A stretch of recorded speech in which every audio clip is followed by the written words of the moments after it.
Welcome to Apocalypse Apocrypha. I'm your host, JJ Shetty, and this is the podcast where I discuss all things post-apocalyptic. Right, episode 9. This one's a doozy, so strap yourselves in. In this episode, I interview Timothy Berriault. It's French. I don't speak French, sorry. Tim is a very well-read, very knowledgeable guy. Very interesting fellow. So, this is a long, rambly conversation. It sort of just picks up in the middle, and it sort of ends rather abruptly. But I guarantee you, if you like post-apocalyptic stories, if you like writing, then you're going to find a lot in this conversation. So, get comfortable and enjoy. I'm here with Timothy. Do you prefer Tim, Timbo, Tim? I usually go by Timmy, to be honest. Timmy? Okay, cool. And how do you pronounce your last name? Berriault. Berriault. Okay, so no T? No, it's the French pronunciation, but we do with the hard B so that to differentiate it, because otherwise it'd be Ariel. Oh, okay, cool. Yeah. Like my name's like written Shirty, but just being in Australia, everyone's like Shirty, but it just, whatever. Yep. But this is going to be a bit of a rambly episode because, like you were just saying before I started recording, support networks. We're about to travel overseas again, just because we have to. And one of the things we often talk about is like not having a support network when you're overseas, just because like you're so far removed from like both families that like you just don't really have anyone. So how are you finding that's working? And like when you put it in your stuff? When it comes to fiction, so we're talking about like how do I start that freaking thought? Make it like congruent. So most characters, when we're doing like tabletop role-playing games and we're talking about their like extended relationships that they have in order to like buy into the environment, we usually try to get some kind of like who's your father, who's your mother, who's your brother, who's your friend, ally, enemy, in order to establish these kind of ties. And when we're writing, if a character doesn't have any of those things, it's kind of like, all right, so you're a vagrant, you're a wanderer, you're an other. And that othering of the person of the character when we're writing becomes kind of the antagonizing force for them, because they either have to buy into that local community and become a part of it, which means building trust and all the narrative that goes along with that, or they continue being othered and they come into conflict with all of those pieces around them. And that reflects life, right? When you go into a new society, a new culture, you have to buy in, you have to adapt, or you're going to find yourself isolated and alone because you don't have those natural familial bonds that would allow you to be like supported just in like everyday things. And when we're writing a game, we want to actually reflect that same reality, because it makes it easier for players to role play in the scenario that they're literally familiar with in life. Mhm. Yeah, no, that makes sense. I found that very much was the case when I moved to Taiwan. Just the way the sort of system works there is like a bunch of outsiders are brought from all over the English-speaking world, and they're all sort of thrown together. And you get like a lot of these outsiders who are put together, and they each become like the support network for the others, but nobody really knows what's going on. Yeah, the expat community. Yeah, but it's even more than that because like there are like expats there in Taiwan who aren't like English teachers or they've been there for so long. They don't particularly like the new teachers just because like, they're new people in the country. They're just, doing all the stupid shit that new people do. And it's often like the people who sort of step out of that outsider expat community and sort of start making friends with the locals. They're the people who tend to like survive longer in that new country just because like the expat community is constantly changing. And so like you can quickly find yourself out of friends because they all go home. And so if you want someone stable, like you want people who aren't leaving. And that's the locals, like they live there. They're not going anywhere. So I can see how that would be useful for story and gaming. Yeah, definitely. Well, it's like we could use the most popular example. Like, so in writing, we used to say that's going native, right? That was like the military term for it when somebody went native. Does that have like a negative connotation or is it like Depends on which side you're coming from with it. So we'll take like is his name Jake, I think, in Avatar, where he goes literally native, he turns into one of the blue people and bangs another Navi, and he's like, I'm gonna rebel against humanity because it's evil corporations. So you have your whole Pocahontas in space story. So if you're on the side of the military, if you're his like the people who came to rely upon him as a member of this squad, this team, Yeah, that's negative because you can't trust him anymore because he's othering himself in the act of transitioning across the wire. He's becoming native. He's associating with that culture, with those people, with their struggles. He's understanding them, and regardless of whether or not it's a positive or a negative thing for like the moralistic view of the writer, the story, the audience, it still is like the othering. It is that estrangement, and when we write that in story it can be challenging because it's not something for most like North Americans that they've experienced unless they come from a minority group. And so for the majority of the players, they have no idea what it's like to suddenly have to like immerse themselves in another culture and kind of like cross that divide and assimilate into it and like maybe be in conflict with their origin because like they'll have like different values and how that can impact and affect them. Yeah, no, I get that. Yeah, definitely. Okay, interesting. Yeah, I know. I guess I never sort of thought about that in terms of like sort of grounding characters, especially in like role playing, like grounding them within the story with like relationships and stuff like that. Yeah, interpersonal networks. So a lot of games over the many, many years, especially as they've leaned more towards rules light and they've created a more narrative, like role play improv gameplay style, they definitely have like pages dedicated to like bonds and flaws ideals, which is classic from Dungeons and Dragons now, and Vampire the Masquerade, White Wolf Publishing, Onyx Path Publishing, and the Storyteller system has always used like heavy narrative interpersonal ties in their game systems in order to create a sense of realism so that players could like respond to events and instead of always being reactive to they could like be proactive in the environment and yes and the narrative through and it's like the more tools the player has to do that the more you have like a suspension of disbelief so that they can just be in the moment playing. And, that brings them back to it too. It brings them back and wanting to play more, experience more because it's a collaborative, creative experience, and they invest more time and money. Yeah, yeah. So I'm just thinking like you get modules like what is that? Keep on the Borderlands. Oh, classic. Yeah, Gary Gygax. Yeah. You sort of like taken out like their characters who've been sent out to like the Borderlands, obviously. Yeah, and they're they out there. Yeah, yeah, they're new on the scene, so they don't really know anyone. But like as the team, they don't know anyone, so they've sort of got to rely on each other, and then I guess they can sort of make contacts there. Yep. Yeah. Yeah, that's how. Yeah, you it literally that's so that's like the four pillars of RPG game construction, which is exploration, investigation, conflict, and reward.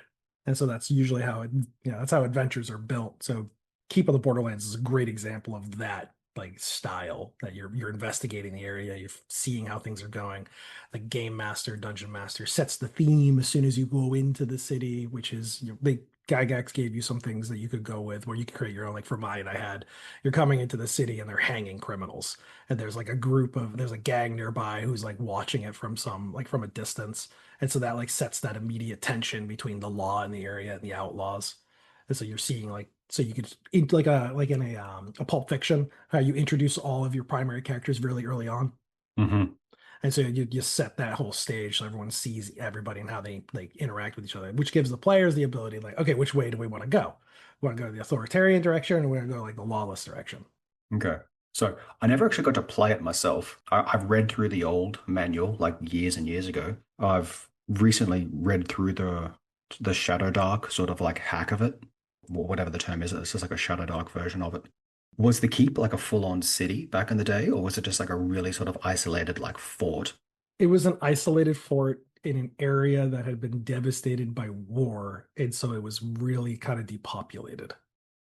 Okay, so like it had previously been like civilized, like a civilization like level area, but there's been like a regression. Okay, okay. Yeah. And so literally in that the original story had no like location in a world. It was just supposed to be like floating out there. And then later it got kind of placed in Greyhawk. And then the story of the area of Greyhawk, it was like civilization was in retreat in a lot of locations. And you were seeing like the wilderness was starting to encroach. And so the Keep of the Borderlands was one of those extreme outside areas. And what made that kind of easy to invest in the side of order or even the side of the rebels was, well, the chaos side is that everyone's an other to everybody else. Like everyone's kind of unsure of each other, so you're looking at like a nascent construction of characters like building upon each other, depending on how you wanted to spin that narrative. And Gygax was always a master of leaving things with enough detail, like a hook, that you could kind of throw out there. The players would bite it, and you could create the narrative off of their interaction reaction to it. That was something that the early guys at TSR were like really really good at doing. Yeah, okay. So we may have spoken about this in the past, but like I want to do like an audio drama, sort of like I'm just blanking on them completely. It's Tale of the Manticore. There's a few others. The the the Bone Dice one. I'm sorry, I'm forgetting the name. It's just like live play, just going through like a more narrative based, but like you're just going through a game and just like podcast episodes. But post-apocalyptic, obviously. But it's gonna sort of be modeled on yeah, Keep on the Borderlands. So I'm running through a game now, solo, and just sort of like building out the world. And then later on, I'm going to come back like maybe 10, 15, 20 years later in the game and just have other characters come in and step into the world. So like I'm fleshing it out now through one game and I'll record episodes and play through it in another. So that's the plan anyway. Because yeah, it does seem like a very sort of clean start to a fresh adventure. Like, you know, the characters are new in the area. They don't really know anyone yet. They got to rely on themselves and each other, and it sort of builds from there and they start learning as you know like the listener or the gamer is learning as well. So I do like that setup. Is very useful. Yeah, it allows for collaborative story building too, so it keeps the people invested in it. I never got into Greyhawk. I was always Forgotten Realms. Yeah, Forgotten Realms is a monster in the settings when you talk about Drizzt Do'Urden and what R.A. Salvatore brought to just story construction in general. And it's fun because you read his first books and you can see the D&D game being played in the chapter. Like with what the characters are doing, like up that was a miss, up that was a pass, that was a successful roll. Like those kind of funny moments. They definitely let the dice tell a story there, and they wrote the parts that he thought were the coolest. Yeah, I read up to like a certain point, and then I guess I went somewhere else in life. Yep. I've heard things about the series, but like I still have all my original books. I've probably got like 15, 25 books in his like it's a massive series. Yeah, But it's a lot. yeah, so I'm definitely a fan of that series, at least up until what I read. Yeah, just like the adventuring party is all there. But yeah, I thought that was really cool. So, okay, just in terms of yourself, obviously heavily invested in like role playing, and what about just straight fiction? How much are you involved in that? Not as much that so when I work with Mutant Epoch and through Outland Arts, that's Will McGoslin. He's got a couple books that he's writing right now, and when it comes to just straight fiction with a cast of characters and an advanced narrative, I generally don't work too heavily on that side of things. As we establish a third party license and I start publishing things underneath my Robo Goblins title, I'll probably make a couple short stories. That'll be in a post apocalyptic, the wastelands of the high desert, which is like a custom area we created, and focus on stories of like surviving in extreme environments and how you have to kind of, again, that idea of banding together and the danger of the other in that scenario, because the other needs things, and any need is going to be a drain on the resources that you already have. Balancing, what you gain versus what you lose with how you kind of involve yourself in that setting and that world. Yeah, that's actually interesting. Like, I'll try and loop this back, I guess, to the prepper stories I've been reading. I don't know. I guess I feel like I should do that. Yeah, you got to mention the prepper stories. We got to bring it, bring it. Why are they always in the United States? Why are we always burning? I don't like this. Like you brought up an interesting point. Survival, like it sort of becomes like the key focus, and like you've got to learn to work with people. I noticed the people in these prepper stories, they're always like just they're with their friends. Like there's never any like struggle to like work with the person you got to like you need. Yeah, they're very oh God, there's a clever way to put this to say it, where like another person really just kind of exists in the story to prop up the ideals and values of the main character. Like they don't actually serve to challenge any of it. They're just kind of like a switch. It's Yeah, like, yeah. oh, I need this. Let's flip the what that character switch to get it. It's just it's very like ham-fisted because when the ones you were reviewing, and then I looked up some stuff on them. I read a few chapters, and I'm like, I can't, I can't do it. Yeah, yeah. I've had a few people say like, yeah, why are you doing this? Yeah, some of these stories are just again, the writers are writing what they know a group of people want to read. So I'm not gonna like talk down the writers at all. But the characters they create are up their own asses so much. I am surprised they can breathe. Yeah. Okay, so I'm gonna be recording a few episodes back to back, just because again, like I'm going overseas. I gotta have like I'm not bringing this microphone overseas with me again. So I'm gonna just do editing while I'm overseas. But the next sort of mainline episode I'm gonna be doing is just like a I'm halfway. I've read 5 books. I'm gonna do like a recap and be like, hey, like I know I rip on these books a lot, but like this is what the audience wants. Like, Yeah, yeah, like that's what they want, the fan fiction. yeah, I'm not making fun of the authors here. I'm learning this so I can do it too. So like Yeah, exactly. I'll make jokes about it, but like at the same time, like I'm trying to learn how to do it. I love like I want to talk to him, right? Because it's I want to see how self-aware the writer is sometimes. They're like, all right, like if someone's writing fan fiction smut like on some like web novel website, and they obviously know what they're doing. They're writing it for a niche-based audience who are all like thirst trapping over like some character in a TV show or drama or whatever. And so they're all kind of like doing this collective like masturbatory thing. And so, as a writer who's doing these kinds of fictions, these oh God, what are they called again? The survival prepper fiction books. Are they aware that this is just prepper masturbation, or are they like super serious about it? Because I would love to know. Yeah, I've recently finished that book that I was writing for that company, and like I talked to some of the other authors there.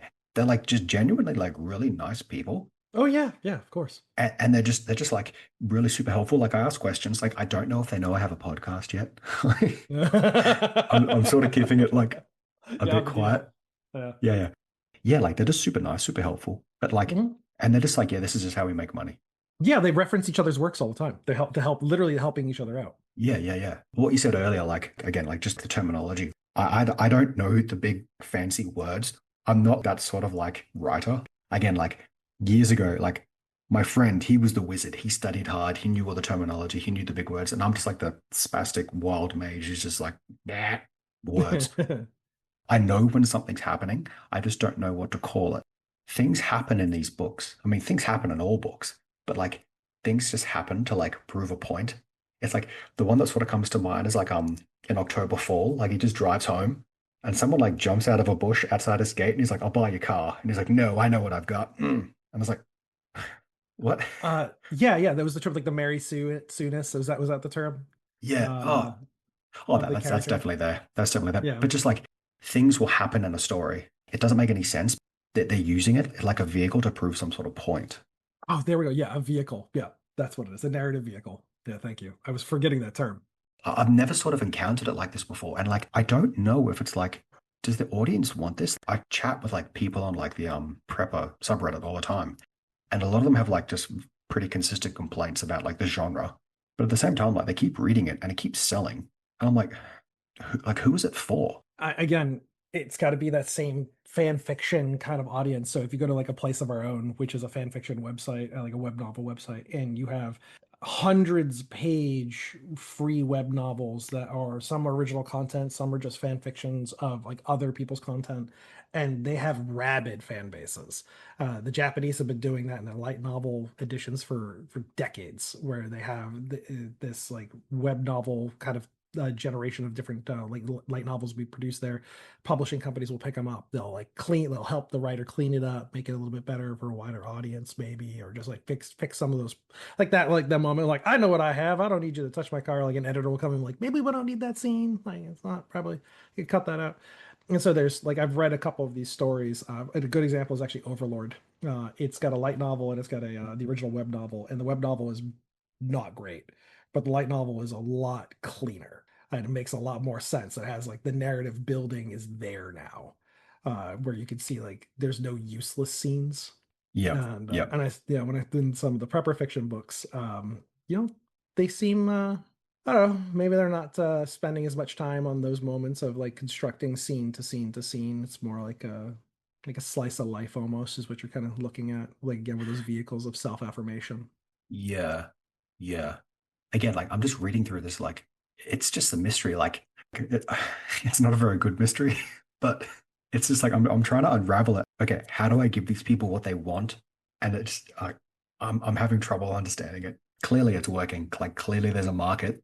I just have to sort of get through these books and decide if this is the market I want to be sort of like pandering to, or if I can just jump ship to something else. So sorry, exposition. That's kind of like so.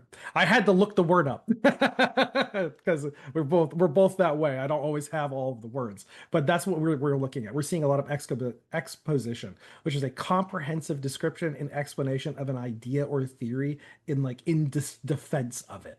Oh, And okay. so like Okay. they're doing this exposition so that you can like, oh, okay, like that's what the character's about.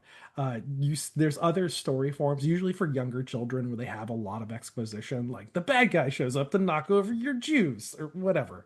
And like like okay, I guess that's how you show the audience that that person's bad. And it's like they kicked over your sandcastle, and then they explain it to you. They look at you right in the eye and they tell you what it is. It's like, all right, cool, cool, cool. You're telling me. You could have showed me. So yeah, there's probably just that. It's they're telling instead of showing because maybe the subtlety isn't always like captured by maybe the writer, maybe the audience. I'm not certain. Yeah, I have noticed that there's not like a whole lot of subtext in these books. No, there's It's not. all very sort of surface level. It's like what you see is what you get. There's parallel. The harem thing, there's a huge parallel to that in light novels from Japan and also in RPG games. The harem collecting is something I thought was like, oh, that's the same thing I see in these like adventure games that are like targeted to young men. It's got that same like harem building aspect. Just Okay, like, is it? They're building a harem, yeah.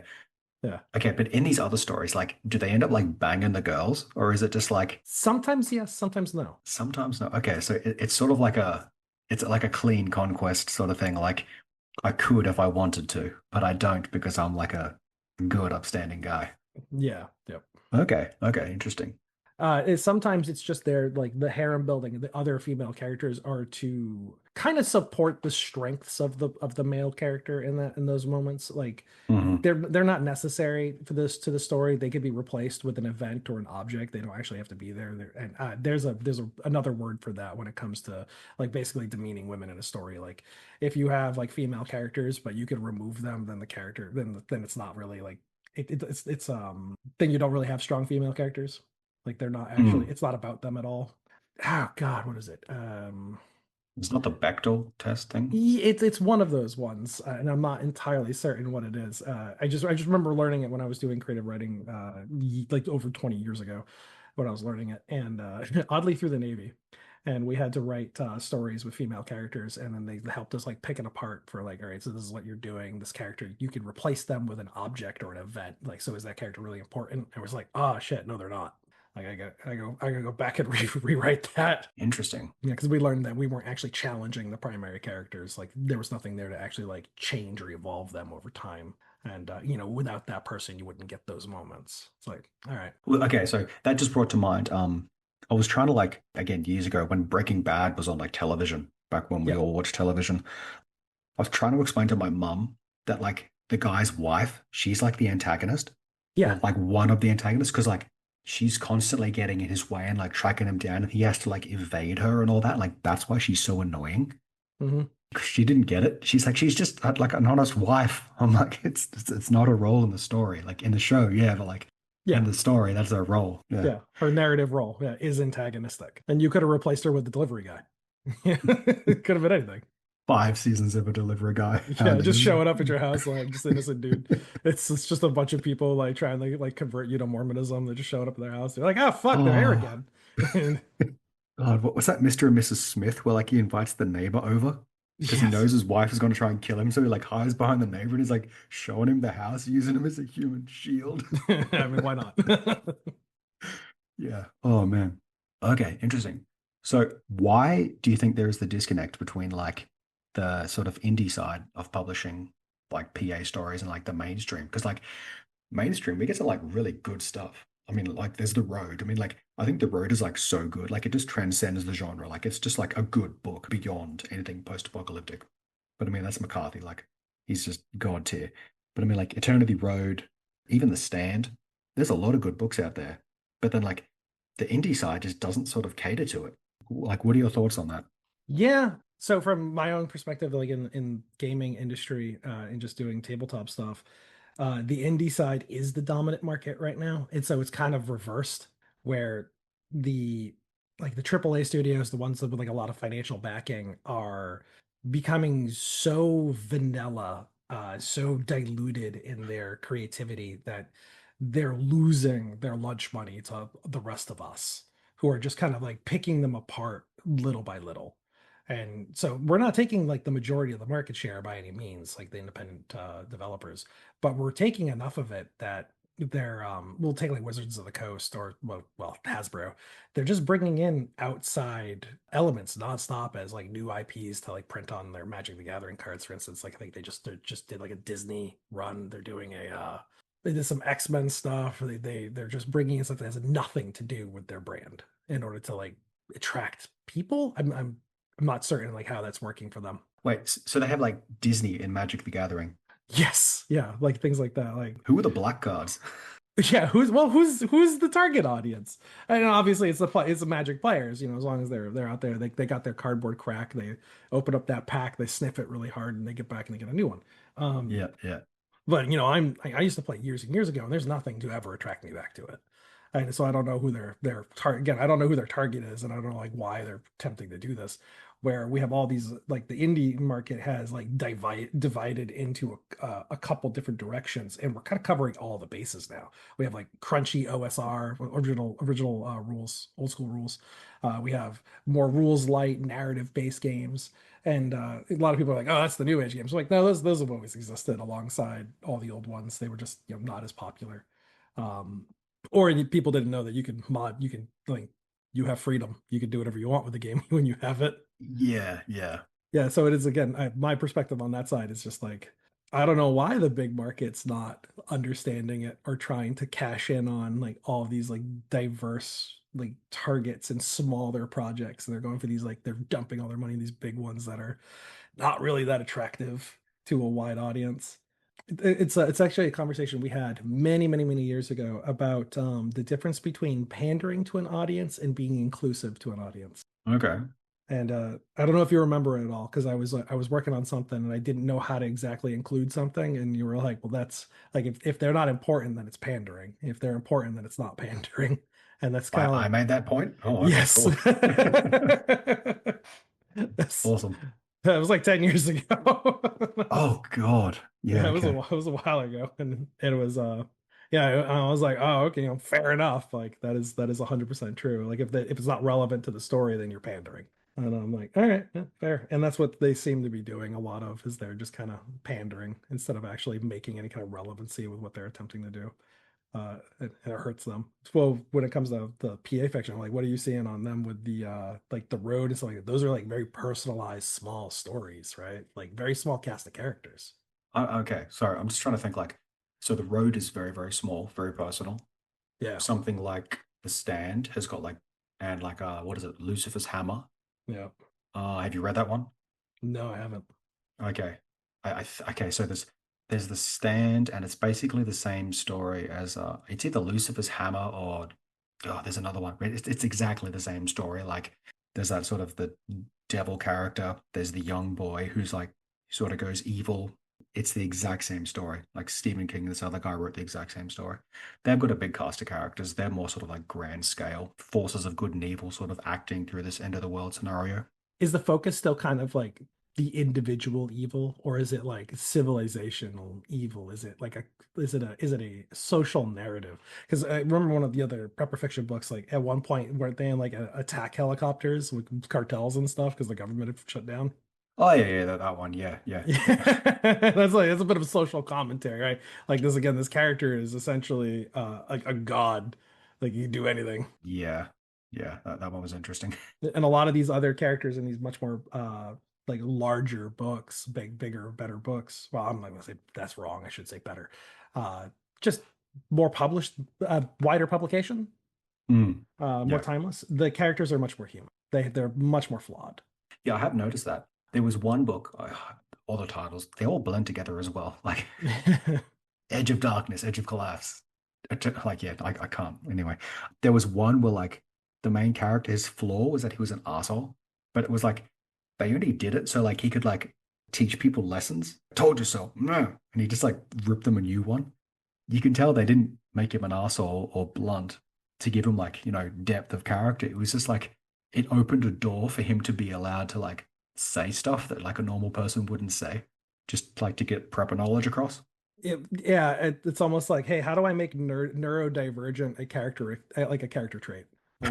Like it's like, no, dude. I mean, you're not like I've known many people who are neurodivergent, like different whatever spectrum they're on with autism spectrum disorder, and they do have like a filter problem where they'll just say something that is not socially acceptable. And for myself, I am just a steel sheet of my personality. Like nothing really bothers me. Just kind of just I don't ever think about it as a personal statement, especially from people that have that, because sometimes they're right, and it's just like, yeah, well, you're right. That was dumb. But when they write their characters always like that, the neurodivergent autistic character, the autistic hero, I'm like, why? This is not a this is not a winning personality trait. It's like it's not an excuse. Like I'm old school. It's like, no, you're just an asshole. Yeah, I tell it like it is. Yeah, like you just like, did you really like trains? Is somebody with like a super obsessive hobby, and it's just like, yeah, that's why I'm a prepper. It's like, no, I like I feel like you might have like an obsessive compulsive disorder. You're possibly creating like fictional narratives in your mind, and when you always focus on something that's negative, it's like eventually that person's going to be right. It's like it's just a matter of time that a bad thing happens. God, what's that meme? It's like the man who sleeps with a machete under his pillow is a fool every night except one. Except for one. And when it's the collapse of society, it's not going to be one night. It's every night thereafter. Yeah, yeah, And yeah. so, like, huh, I'm a genius. It's like, I mean, yeah, I mean, in this moment, yeah, you certainly are. All the days that you alienated all your friends and family up to that point, not so much. Yeah, yeah. Yeah, because if they were such winners, would they have to build a harem afterwards? Wouldn't they have it Oh, beforehand? well, okay. So you helped me with my post-apocalyptic writing guide, Yeah. and like you were you're the one person who got the joke on the cover. Like I showed that to everyone else, and no one else got it. I'm like, God damn it! I spent a lot of money on that. So sorry. Yeah, I thought it was worth it at the time. It was to me. Yeah, like oh God, I completely forgot my point. Um, yeah, there does sort of seem to be like characters, and yeah, completely lost the point. But it is about characters and sort of being proven right in the end. Like you do sort of get like these stand-in characters, and like, is this the target audience? Are these the people they do this sort of thing? 'Cause I've heard the argument that like the biggest market share is like housewives who are sort of stressing. They're not necessarily preppers, but they are sort of stressing about some event as like a new parent, yeah, I sort of get that. You've got like new responsibilities now, and you're like, okay, so like, where's all the potential threats? But like, I'm not sure if these sort of characters transcend to like everyday people. I have to assume that like most of these readers are like full on preppers. And it's just, I don't know, man. Like, I've done like I think everyone did some sort of prepping during like COVID. Everyone at least got like a taste of it. But like, was it ever like this? Like, I don't know. It kind of sounds like and I see it now too, that prepper fictions have replaced Harlequin romance novels. If the target audience is women, then yeah, it's like it's the Fabio on the cover, like ripping his shirt off, like Hmm. screaming at the storm. It's Corazon Salvaje, Savage Hearts. It's the telenovelas from Mexico and Spain and Portugal. It's like those kinds of stories that are very over the top with like this like flawed male character and all these different kinds of female relationships. It's a soap opera. Ah, You just God. realizing that now too? No, like, because like I've been like struggling with this because I'm like, yeah, like, what is it? I think this might be. I think I'm feeling this is it. I'm feeling it is a Harlequin romance novel. Because like the last one I read definitely was like that was full on romance. But like it does sort of make more sense that like the whole sort of genre is like that. No one reads this as like, Jesus Christ, there are some like good books out there. Classics. Why would you ever read one of these ones over like there is like a world of fantastic literature out there, sci-fi, fantasy, whatever you want. Why these ones? There's a formula to those old, like the Highland captive, where it's like the strong Highland warrior takes this woman into the hills of Scotland, and they have a formula sheet they're actually written off of. And I'm, oh God, if I could find it, it would make this whole thing. It might prove the point. It might completely disprove it, but I think it might actually. Yeah, I'm not finding it. Yeah. Like it's a list of tropes you have to hit. Yes. Yeah, because that's exactly what this is. Like, again, next episode I'll do, well, before this one, I don't know, whatever. It'll be like going over the tropes I've sort of noticed through these five books. And like, there is like a definite like list of like things you've got to include. Yeah, like the prepper tips, big one, being proven to be right. Like, the one character at home, one Yeah. character trying to get home, the dogs, everyone needs a dog, guns. Like, guns are never a problem. They're always a solution. Like, never put guns in a bad light. I don't know, like, I've read five of them. I kind of feel like there's not going to be many more surprises for me already. Right? I've got five more to go. So, I'm thinking the Cinderella plot is there, like the one of the characters like for Harlequin romances, the heroine falls on rough times and is often abusive, uncaring, a guardian or employer, and the male character comes in to like rescue them from those situations. But in this one, like the Cinderella plot is the person getting ready for the apocalypse and it happens, and so the apocalypse is saving them from the drudgery of their everyday life. And like now I could be the hero. oh, okay. Yeah, that was what I was going to say earlier. You brought it back. Good job. Good job. Okay, so I think for a lot of these people, like more so for like maybe general post-apocalyptic stories, I think there is a large percentage of the audience where they're not people who are doing exceedingly well in the modern world or in the real world. And so this is sort of like a clearing of the table and like, okay, now is my time to shine. Now that all the other people have been sort of taken out by circumstance, now I get to be the one to step up. And it's like, you didn't step up before, man. Like, it's potentially not good that you can step up now. You know what? Actually, does do these books have the four Greek loves in it? Do they have I'm not going to pronounce these correctly, so I'm ready to offend. Storge, affection of the family, philia, I know that one, friendship, eros, romance, and then I never know how to pronounce this one, agape or agape, unconditional love. Because I think they do. I'd have to go back and check them out. I was thinking of one of them because he has his wife and how he has the Eros with like the sex has never been better. Like that was her description Oh, yeah. when they'd cut Yeah. to her scenes of like how her husband had become more masculine, more authoritarian, and she was finding herself more in a traditional role in their relationship.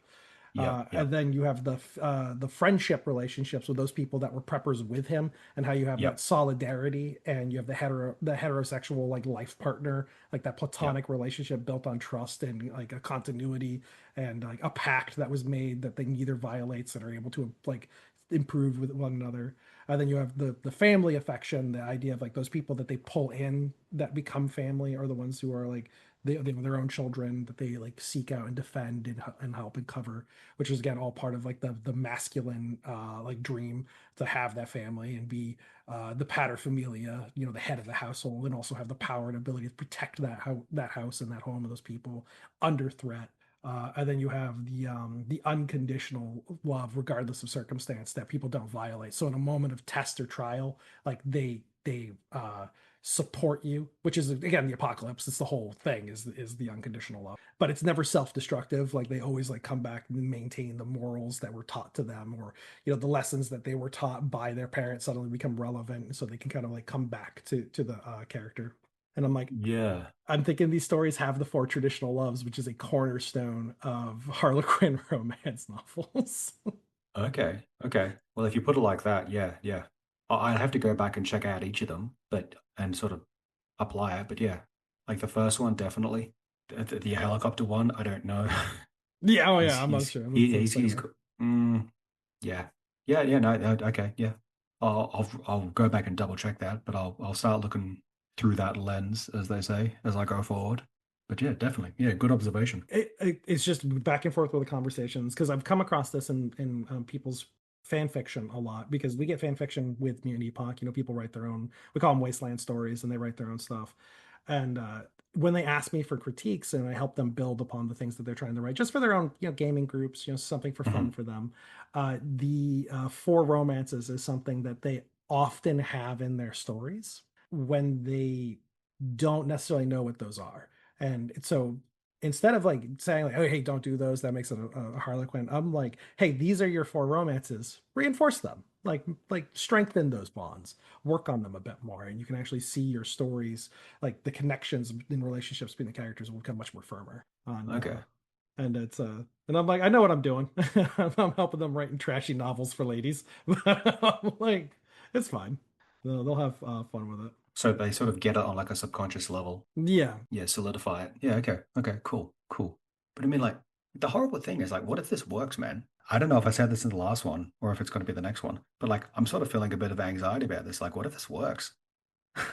Again, keep doing it then. Make money. People like it, and if you're good at it and you enjoy the stories you're writing, it's almost like so I don't know about for yourself, but I just enjoy work. And when work is rewarding, I enjoy it even more. And so for me, it doesn't so much become an issue of like, hey, am I writing this thing that I don't necessarily like agree with or I don't feel like connected to it. I get invested in the puzzle. Like, well, how do I experiment? How do I change it? How do I experiment with it? How do I further this? What can I add to it that doesn't upset this balance? I'm baking a cake here. I'm baking a trashy romance cake. I want to see if people want to eat it. Okay, okay. But see, that's the interesting thing. I know that I can come to you with any like just insane fucking idea, No. and you can just be like, okay, like this is how you make it work. I can just go balls to the wall, just like with the most weird shit, and like you can make it work. That's what I love. Like the conversations are always good. Do you think that's just something you do, or like something like everyone should sort of like aspire to? Because, That is a product of a specific writing instructor that I had when I was working for a couple months with the public affairs office in the Navy, yeah, who he would pick up a cup and he would say, write a narrative about the cup. You have to do who, what, where, when, and why. yeah, yeah, And it was just about article writing for just whatever, like make a story about pouring concrete interesting. yeah. And Okay, okay. because we were construction engineers, combat engineers, all the things Mm, that we did weren't always exciting. So how do you find the elements of the people in the story that's going to like allow these things to come together? It's also not being afraid to be wrong. yeah. And just having radical acceptance is the other side of it too. Like just literally accepting everything at face value that it's there. Like the person is not trying to be like malicious. Like most times when people do something, it's not because they're not thinking about it. Like it's just something that they automatically do. And so when you don't have a whole lot of ego about those things, you can just kind of jump in and just go with it and roll.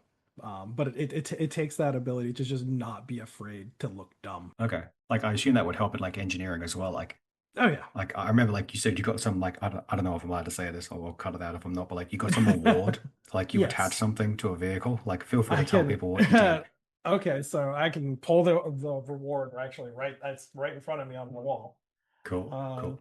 all right. Department of the Navy, Navy and Marine Corps Achievement Medal to Steelworker Third Class Timothy J. Berriault, United States Navy. Professional achievement as a construction steelworker assigned to Naval Special Warfare Task Unit Baghdad from April 2006 to October 2006 in support of Operation Iraqi Freedom. Petty Officer Berriault demonstrated exceptional skill and initiative by designing and fabricating to customized specifications a HMMWV rear armament system that enabled a greater number of operators to ride safely in the back of the vehicle.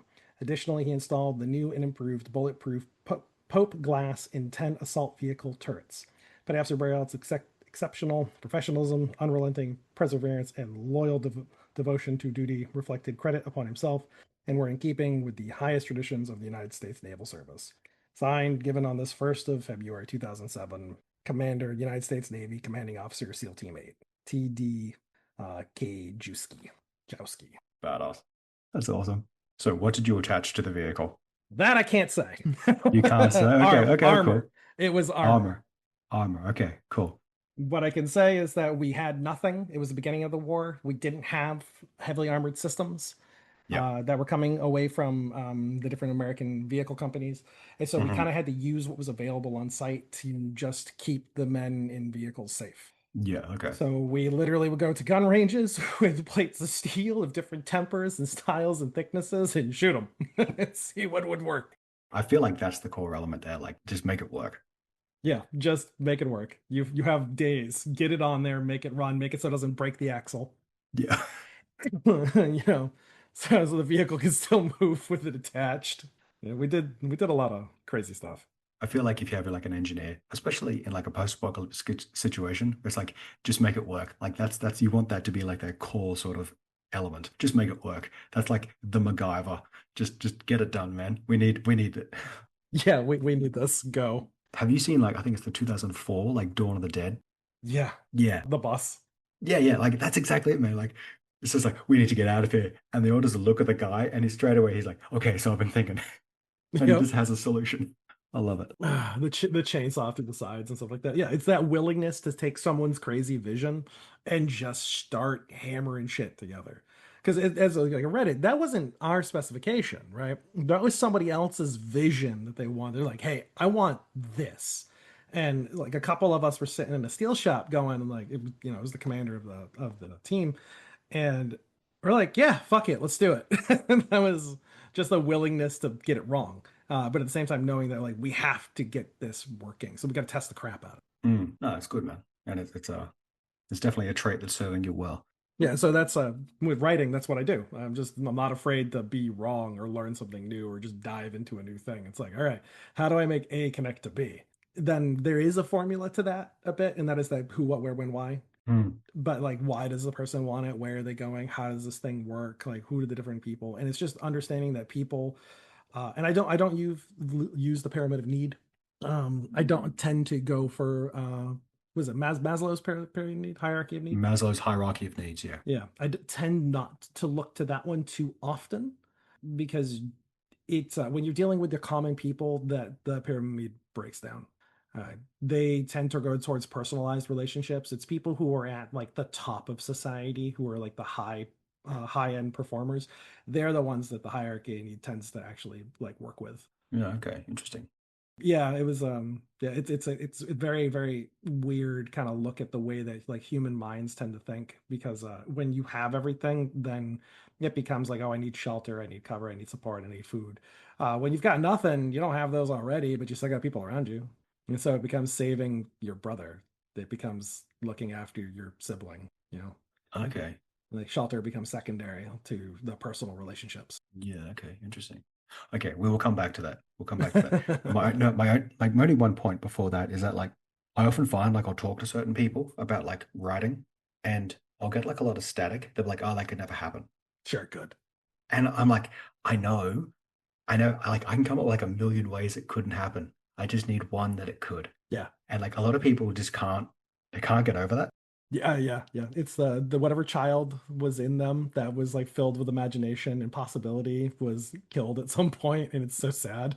It's like, yeah, it can happen. Anything can happen. Anything is possible. You just need those random elements to come together and understand that people are gonna like do things that we don't expect them to do because they have their own needs there. And I think that's because when people think something can't happen, they don't think of other people as living, thinking, reacting creatures. They're like, why did that person do that? It's like, well, because they're dealing with things in the moment. They don't have a plan. Yeah. Well, actually, I find that actually like adds something to a story where like, or maybe it detracts from it. I don't know. It makes it interesting at any rate. But just the idea that like life doesn't always happen like a story. You can like just be chugging along and then some random event from like left field is like just completely divert everything. Yeah. Something completely just out of the blue happens. Like, what the fuck? And just everything's completely different. But then like if that happens in a story, you're like, oh, I didn't follow the formula. I'm annoyed. Yeah, it's like, what was the point of this scene? Like, what was it trying to tell or portray? And I think in writing, when you're writing a book, a narrative story, we're looking for that formula because we're also restricted by our word count. Yeah. And so we have to work within a frame. Mm. And you have beautiful art that are within frames, but they're intentional because we know the dimension of the space we have to exist with. When you don't have a frame, it can be whatever you want. And so if you're writing a prep or fiction novel and you don't have a frame, you're just like, do whatever the fuck you want. It's gonna be probably more human. It's gonna deal with a bit more human emotions. It's gonna have those mistakes in it. It's gonna have that moment of like, why was this scene in here about some homeless dude on the side of the road? This makes no sense. Because it happened to me yesterday. The same thing happened to me yesterday. Well, see, okay, that's something interesting. Like, I don't think they could handle that. Part of being a prepper is that you are prepared for Yeah. everything. And like, Yeah. if you fail to be prepared, you failed as the character, like you failed as the archetype. And so like none of these characters are ever sort of like shocked or surprised by anything. Like, I knew this would happen. It's like your entire country got EMP'd and you're not even like a little upset. Yeah, right. Like I had everything protected by EM shields. I got 3-inch lead walls. I've been burning money in my backyard for years. I've kept stacks of gold. Like what? I have silver dollars. Yeah. Oh, oh, fuck. There was one story where like I feel like the author knew he needed some sort of character flaw or like the character had to fail. It's like he didn't practice to like draw a gun from like laying down on his side at a bad angle. And like he really leaned into that, like, oh, I didn't prepare for this one strange situation. And like that was his flaw. I was like, oh, okay. You know what? And it's a real moment though. So I have been there. I know that flaw. I have been that person. Anyone who's handled a firearm like in the service and you're doing like an obstacle course or drill or you got caught in a firefight, your weapon got stuck underneath. And you were like, "Well, I'm dead." It's just God. like that is a very real moment. What is it? Thin Red Line? I think it's Woody. Is that the one with Woody Harrelson where he pulls the pin? And he's Ah. I think I'm pretty sure it's Vietnam or World War II. I don't know, I forget. But like Woody Harrelson is like trying to pull a grenade from his belt, but he pulls the pin out and he Oh, just yeah, I freaks know what out you and mean. just jumps on it. Yeah, just covers it And you're up. just like what the like that is like a very sort of real like human sort of situation. Like what it's kind of funny, but at the same time Yeah. it's very much not because like he was like a good guy and Yeah. like he saved everyone's life, but it's just a complete tragic fuck up. But like that's never going to happen in like a prepper story. No, yeah, they're never gonna have that human moment where they make that mess up, unless again it's just like, this one specific scenario. I can't get my weapon over up in the firing line. But then he Like, oh gets over it no, poor anyway. you. Yeah, everyone's gonna be fine. Everyone's gonna be fine. And for like Woody Harrelson's character in that moment, that's like, despite like everything else that any other flaw about the character, you saw who the man was in that moment. Yeah, very much so. Yeah, that was well done. Yeah. Yeah. And and it doesn't seem like too many of these characters in prep perfections really get that moment where you get to see like who they are at their core value. Because it's like the challenge is something they're ready to meet, so there is nothing to challenge them. It is just an obstacle to overcome. Hmm. You think they'd even have like a side character that fails or something? Isn't it the sun usually? I I feel like the son gets dragged along. Yeah. Again, like I'm only in the book ones. Like I'll still decide if I want to go to book twos after this. But like, yeah, it feels like again, mainly female audience. The daughter is like the, practical, tough, Yeah. like reliable child. The son is the useless one. But he sort of gets like dragged through because like I don't think you could have a prepper and like if the main character is the prepper and he's a dad, I don't think you could have the son be a failure because that would sort of reflect poorly on the dad. It's like, well, why didn't you prepare your son? Yeah. I think with these people too, sometimes the characters are so alone, right? So like super obsessive groups that are like very isolated because of their very narrow focus and their very narrow worldview, they tend to be alienated by their families as well. And so when you have these kinds of books, they or these kinds of stories or these kinds of groups, again like prep, like we'll just go with the prepper people, you're finally the cool kid. You have community that you didn't have before because you were isolated, and now like Yeah. you have community. You are the cool kid. And so being alienated from your family or your son, who is that kind of trope of like the rebellious youth who's just going to do the opposite of what her dad said, and now having to come back to dad and admit dad's wisdom is like is just a not just a trope, it's just life. Like that happens in life a lot, where it's like, oh yeah, the people who did come before me, I'm in technology and maybe the times have changed, but the core messages of a lot of these things hasn't really. It's just when we're living through the moment of it, we can't always see that. And so we see that delivery of message sometimes. And it's ham-fisted. It's not great, it's not subtle. I think it was like a broken down car in one of them. The kid didn't know how to change a tire or oil or something, but the daughter did. Oh yeah, yeah, yeah. It's like, Good. Great. All right. We're there. Yeah. Oh well. Yeah. Again, if it works for the audience. Yep. Hey, if they like it, man, fuck it. Give it to them. I have no problem performing for the audience that is there to see the performance. No, yeah, that's fair. That's definitely fair. Okay, so to loop back to an earlier point, you were saying like if at a certain point you get so poor, like the only thing you've got is the people around you. Yeah. So why do you feel the target or like the characters in this are always like sort of like middle class and like the poor people are like the threat? I think that has to do a bit about where these people live in the stories. They're rural, and you always have kind of this difference between rural and populated or densely populated areas. This is a classic narrative back and forth between the settled populations and the nomadic populations. I mean, this literally goes back to like Gilgamesh. This is how long this story trope has existed, where you have the wild creature out in the wilderness, and then you have like the city hero that has or the city person and the conflicts between them. And so they see like the city populations as scary, urbanized, like huge mass volumes of uneducated individuals who can only survive in the jungle of their unique environment. But it's a unique environment that can't subsist until, a couple days when the food reserves are gone. You remember when we talked about cascade collapse? And you were Yeah. kind of teaching me like how that kind of worked and like how the volumes and stuff like that could go down. And Mm. also how Australia would just give you information about where food silos were. Yeah, yeah, yeah. Like, it's right there. It's like maybe don't publicize this, but that in rural communities is something they're hyper aware of. Like the Mm. Piggly Wiggly grocery store goes down, that community dies because they only have one food location within 20 square miles. So they're just closer to the idea of starving. They're closer to the idea of small impacts for those of us who live in like urbanized areas. Like, oh, the CVS closed down the street. Yeah, that's the only place you have within like 100 miles to get medicine, to get your prescription. Yeah, yeah, And it serves a population of like a couple hundred people, 1,000 people, and now you have a city that doesn't have 40,000; it has 1 million. yeah.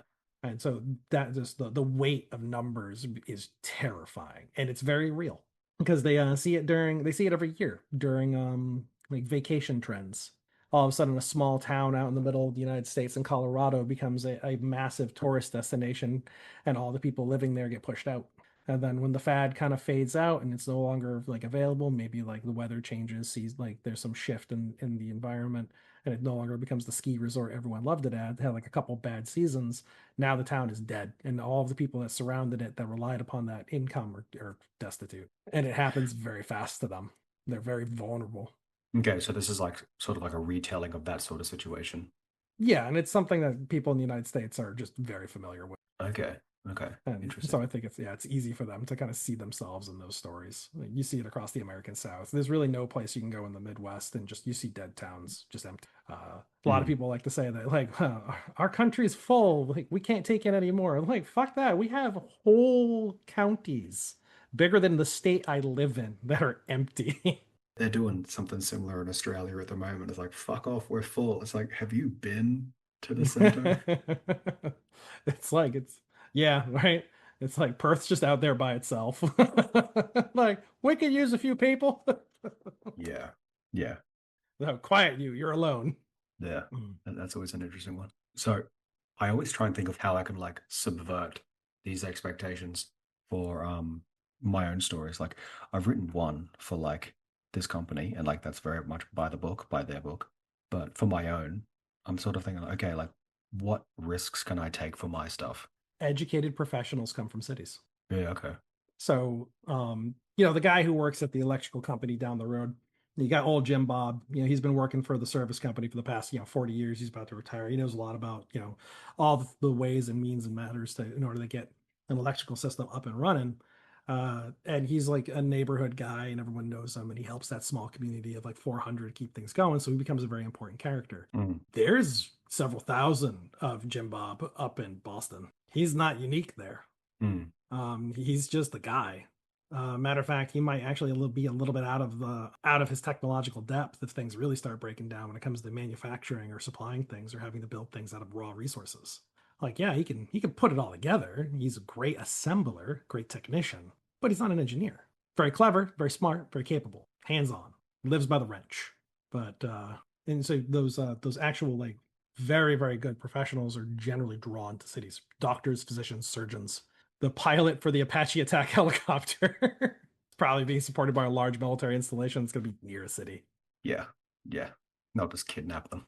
Yeah, yeah, just go like we got to go get them. Pharmaceutical locations, a lot of your manufacturing is going to be in those spots. People who know how to use those systems and operate them in order to like maintain again, a farmer knows how to farm. Obviously, he knows what chemicals he needs, his machinery, maintaining it, how to keep it going and running. But he's probably not making phosphorus in his backyard. No, no, hopefully not. Yeah, right. No, so you need your Walter White. You need your guy who's going to be able to cook meth for you in a trailer somewhere in the middle of nowhere. You need that one guy, and they're not going to be in a rural community. They're in the suburbs, Mm, mm.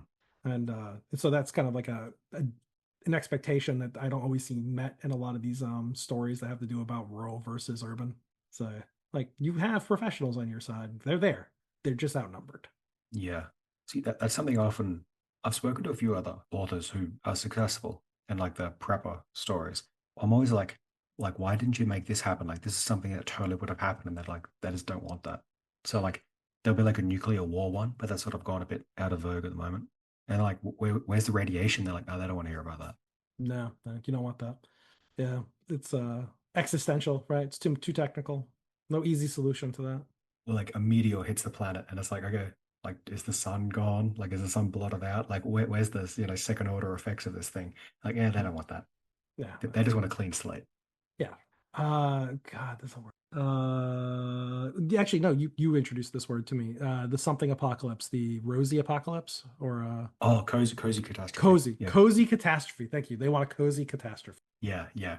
Whereas I'm like, okay, so like we have like nuclear war, and there's like all the fallout's trapped in the desert, and there's like a dust storm comes along, and like I don't know why I'm saying this because I want to use it later on, but like after like the nuclear winter ends, there's a massive sandstorm, and it just brings all this radioactive sandstorm in. That sounds awesome. Yeah, no, And that's a like, brutal story. That's fun. and like, no, we don't want that. It's like, oh No, God. we want this cozy. Dude, it's the same thing in TTRPGs. They want their cozy catastrophe because they want to be able to survive and live through it and have like a power or fantasy through it. And so when it comes down to simulationist and realism, that detracts from players. Now, there's some players who are hardcore that way. That's what they want. They want deep simulation, nastiness. Like, yeah, I want to be able to make penicillin out of like bread mold. Let's go look up how to do it. Like, what? No, it's gonna take forever. And then other players are just like, can I just take a roll? Like, yeah, just take a roll to Yeah, just resist the roll it. effects. Just roll it. Just let the dice decide and narrate after that. And so we deal with it too. And there are two distinct camps, and one is a lot smaller than the other one. And it's the simulationists are, there's just not as many of them. But they are also the problem we have on our side. The deep simulationists are the core audience. The hardcore rules, the crunchy ones, because we have a dynamic that a lot of writers don't always appreciate when they come to our camp is that you have to write to game masters. The players are going to consume the game master's content, not your content. The game master is consuming your content. Oh, okay. And so they think they're writing to the players, and they're not. You can write to the players if you want your book to become a coffee table piece. And so Ah, and you can instantly see those books because they pack them with art. And so if you want to write to a player base, you pack it with art and you create a separate book for the players. But the players buy once, and that's it. They never buy again. The game master is continuously buying new content. They're a consistent investment, and they're one of five. They're 1/5 of the population of whatever the actual consumer of the content is. yeah, yeah. Because you got your table. Yep. And so once the players have all bought their player book, their rule book, their investment is complete. The only thing they're going to buy after that is peripheral. And there's a massive peripheral market out there that caters to those needs. Dice, character sheets, character art. A lot of artists cut their teeth on making portrait art for people's, fantasy characters in these games or just their fantasy collections. I know far too many artists. I can name a few of them. She just paid her rent this month doing character portraits for people's role-playing games. So, 400 bucks this month. Some of the options out there, that's not a bad thing to be drawing. No. Well, I mean, well, the other options exist too, and she'll draw those as well.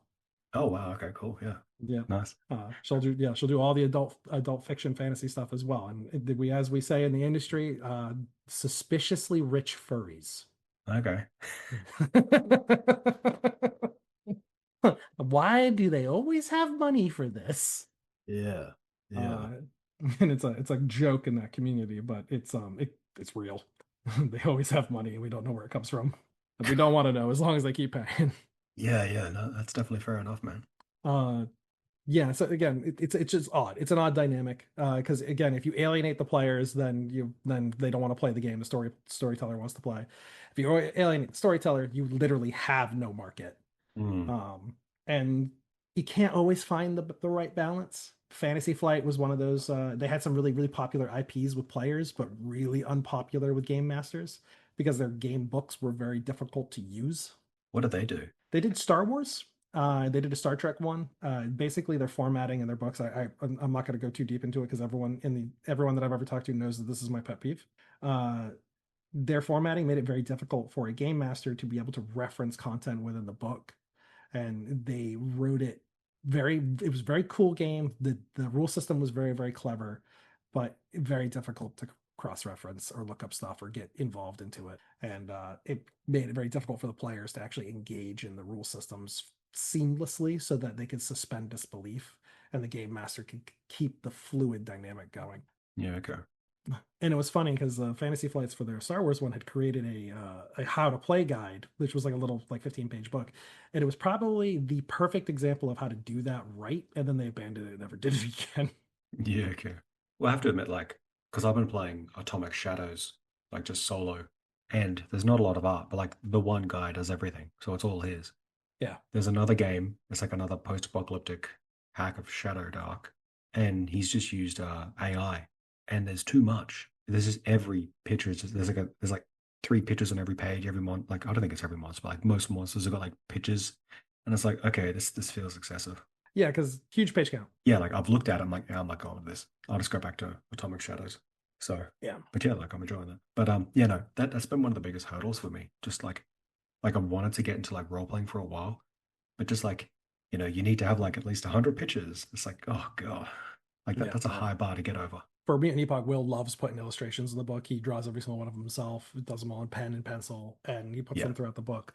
And it's for our stuff because it can be so gonzo. Uh, you almost need the little tiny like 2x2 pictures in there just to show people what it is. uh like how do you explain bone blade arm? For me, not a problem. I just imagine a bone bladed arm. It's not, I have that imagination access, but a lot of my players sometimes just don't.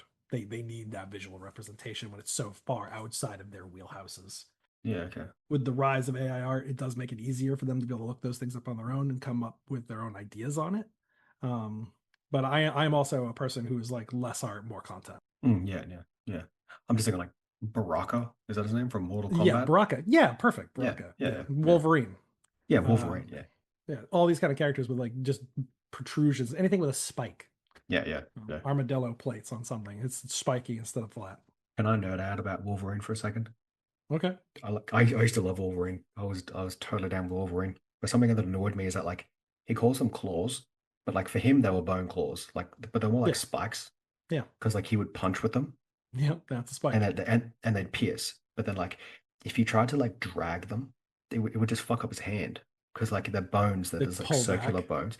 Yeah, Yeah. yeah. But then when he got the metal on them, they had the blades. And it's like, okay, maybe if they put like a metal like brace over the back of his hand or something to like stop the blades from popping out. Yeah, they just don't rip off backwards like a fingernail. Yeah, yeah. I don't know why that annoyed me. That's fine. Hey, Yeah, you're a simulationist player. You want to get into that. yeah, yeah. Where the other player is just like, I rake it with my claws. They're not claws. It's like I had to explain to someone why we have fingernails.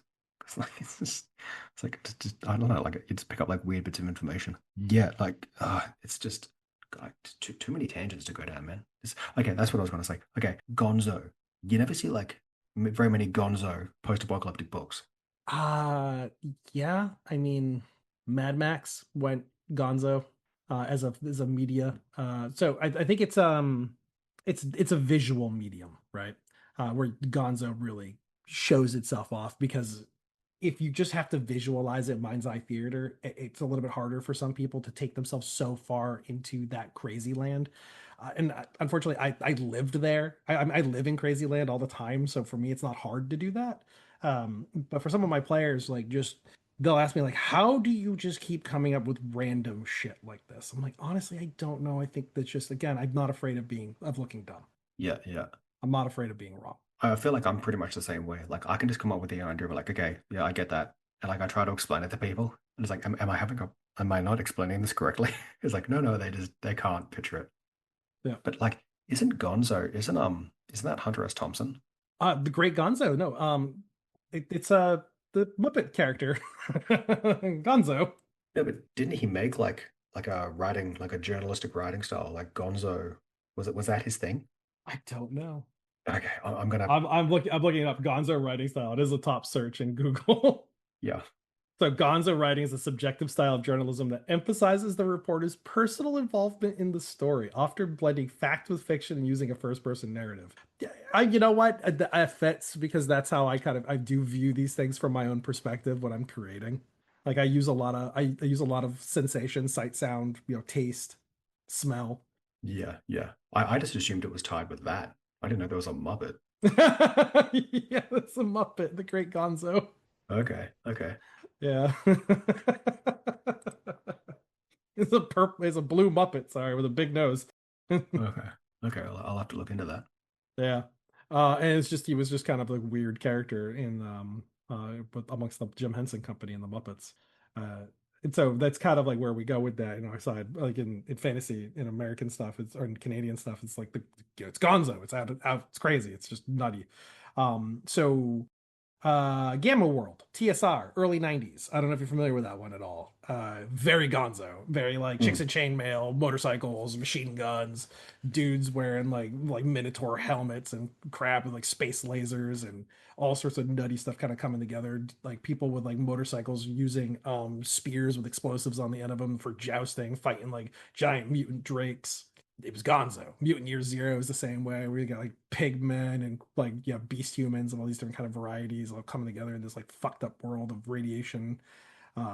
More modern one would be a game, Caves of Cud, which is a digital game, which is very graphically simple, but the bizarreness of that post-apocalyptic world I would also describe as just Gonzo. And that's also a tough one for people to get into because it's so alien. They're like, what the fuck am I looking at? Like the way characters greet each other is like, drink well. Like what? It's because everything's salt. Oh, okay, okay, nice, yeah, okay. Like, what is it? One of the guys I worked on Broken Roads with, he was the guy who made Torment Tides of Numenera. Yes. Yeah. Okay. Yeah. Perfect. That's a great example. I find at a certain point you can get like so crazy that it just becomes mundane. Yeah. Like by the end of that, like I'm like walking through like a giant flesh cavern. I'm like, yeah, okay, cool, whatever. That was also kind of the point in that game too, that it was just so mundane to everybody in that world. They just kind of ignored things. And the amount of times I got killed by something because I just thought it was just I could ignore it and then it went and fucking killed me. Yeah, yeah, I was like, damn it. yeah. I became too accustomed to whatever this weirdness was. Didn't realize that was important. Yeah, I often find like I miss like elements that are a bit strange or they're a bit like dark that like other people sort of like really get affected by. Case in point is like The Walking Dead. Like I've known people who are like reading through the comics and Laurie actually gets like killed while she's pregnant. Yeah. And like I know people who like just threw the book away and just stopped reading entirely at that point. Yeah, that deep emotional connection to the narrative as it's going. And like for me, I was like, okay, yep, she's dead. Okay, whatever, keep going. Like the one that affected me was like Glenn dying. Like that got me because I was like, oh man, Glenn, he was cool. But like there's been other moments where I sort of just like breeze past points that just like completely stop other people. I'm like, oh God, like I didn't pause there. Am I the weird one? Am I a monster? Yeah. Yeah. We could be monsters together. I'm the same way. I'm like, oh, wait a minute, that was bad. I have to turn my humanity switch on again. Uh, Yeah, yeah. sometimes it's about the normalization of horrible things. And like you were saying, when it comes to the Tides of Numenera, how like everything, like you're saturated in weirdness, and so weirdness becomes the normal, and and it's no longer, you know, like extravagant or strange or like something to be looked at. And it doubly so if it's something that we generally don't have much emotional attachment to begin with, because I'm not a woman. I also don't have children. So I have nieces and nephews. And so I Mm, have that emotional attachment. I have a lot of siblings. I have those emotional attachments, but I have mm. no children. So now that, like, if you have a child, does that suddenly make that moment more real? For me, yeah, definitely. Something I've noticed is like beforehand, I'm like, yeah, I get it. Look after your kid, whatever, it's fine. Yeah. But then now that I have a kid, I'm like, oh my God. Yeah. No, I'm like, ah, fuck this book. Throw it. Everyone's like, like, yeah, I've got a sister, I'll look after her. Yeah. I got raised like hardcore. It's like anyone looks at her, you just destroy them. Yeah, you Like, eat their soul, basically. It's like, yeah, oh yeah. wow, we're doing Abrahamic law here. All right. And I was like, okay, so like that was my level. But now that I've got like a kid, and I'm just like, oh my God, like a whole other level has just opened up, and it was like anything happens, Yeah. just biblical. So I definitely do think it sort of like opens up a window for you to, or a door, whatever the metaphor works, to sort of like more emotional depth to sort of understand these things. Well, maybe that could be why that's so popular amongst would you say the books were popular like housewives? Yeah, yeah, Yeah. Maybe that's kind of why. Maybe they just have more emotional connections to the story, to the characters, or they could be desiring those kinds of emotional highs and lows. Uh, or it just could be like it's relaxing to read a trashy romance novel or trashy novel that doesn't require a whole lot of thought as you're going throughout your day. Maybe it's an audiobook thing too. Because for me, audiobooks, I love audiobooks because I work with my hands. Uh, and I'm involved in machinery a lot of times. And so having a book that I can listen to really helps kind of center my brain as I'm going, because then it kind of drowns out anything else I might be thinking about, yeah. because Oh, a okay, lot of yeah. these tasks that I'm doing are drudgery. They're very highly repetitive. Okay, okay. You say you work with like machines, but like Yeah. again, I don't know what you can say. You work with like, or you have worked with like some very like interesting machines. Yeah. Well, I can speak about what I work with now. I work with a lot of analog system machines. I work on medical sutures, and Mm, so I work in the medical industry and the yeah, manufacturing side of it for like bone plates, screws, things like that, balls for joints. And a lot of times, like I'm working on 1,000 products at a time that have the same exact defect every time. And so I have to process all of that metal, and once I have like the motions down, I can kind of shut off the forward part of my brain that's thinking about what I'm doing and just repeat the task. And so it helps to have something that isn't very like detail oriented, that's just that I can listen to and absorb that content from the emotional aspect of it, rather than something that's a story that I really have to pay attention to because it has a lot of nuance. I wouldn't be able to listen to that story when I'm doing that like mind numbing task. Like if I'm cleaning my house every fucking day because I'm a at-home husband, and so I'm just maintaining the house, doing those repetitive chores, I probably can't listen to something that does, getting into the physics of a thing. Like the radiation, we have to get out there and get, X, Y, Z, all these different things, remove the soil, and really start explaining like all the data that we need to ensure that we're going to get good crops. I'm like, no, no, I just you solve the problem, good. The 3 inches are off the top. Did they do that, Jericho? no, no, they hand waved it away like it rained, but like I don't think the rain was radioactive. Like they built like the whole episode sort of freaking out about it, but then like it wasn't radioactive or something. Like they never got rid of the topsoil. Yeah. Oh God, terrible. You gotta do a couple inches, but yeah, whatever. That's gonna haunt them later when the mushrooms start, like mycelium pulls all the water deep below from the cisterns and brings it back up again. You have a new radiation cycle. Holy crap! Yeah, yeah. Yeah, that's the simulationist side of it, right? But I'm like, yeah, just wave that for me. I want to know what happens next. I have a series I want to do set in Australia with the desert radioactive sandstorm one. I'll do the mycelium one. That sounds awesome. It's happening in Chernobyl right now. It's the reason why all the pigs have new radiation, and then all the things that Uh, predate on pigs have radiation poisoning or evidence of high amounts of radiation where they shouldn't. It's because it's the mushrooms. yeah, okay, yeah. Because like I know it's in the trees, and if the trees burn down, it goes back out, and Yeah, like there's weird stuff like that. Yeah, okay. Because like they found some fungus there that like eats radiation. yeah, they did. Like that's awesome. That's pretty cool. It's just like when they found that bacteria or algae or something like that was eating the oil that came from that big spill in the Gulf of Mexico. Yeah. Yeah, I don't call it the Gulf of America. Fight me. Uh, It's the hill I'm gonna die on. I got no dog in that fight. I'm just being anal retentive about maps that I grew up with. That's all. That's fine. I'm being 40. Oh God. Uh, Yeah, like I just when I was checking out the other Gonzo thing, like I saw like Twitter or X, whatever. yeah, Again, I'm not changing the name. I've got all the notifications, and like it's just yeah. ballooned out. I'm like, oh God, it's that fucking wheelchair shit. Like I'm gonna have to go deal I with saw that. that. I saw that. Like, I loved your reply to that. I retweeted it. We still call it retweeted. I re-X'd Yeah, it. I don't fucking yeah, yeah, um so yeah, it was funny because I'm like, you're 100% correct on that one. Like it's a fantasy world with fucking magic shooting out of people's assholes. How come you can't figure out a solution to this? yeah. Yeah.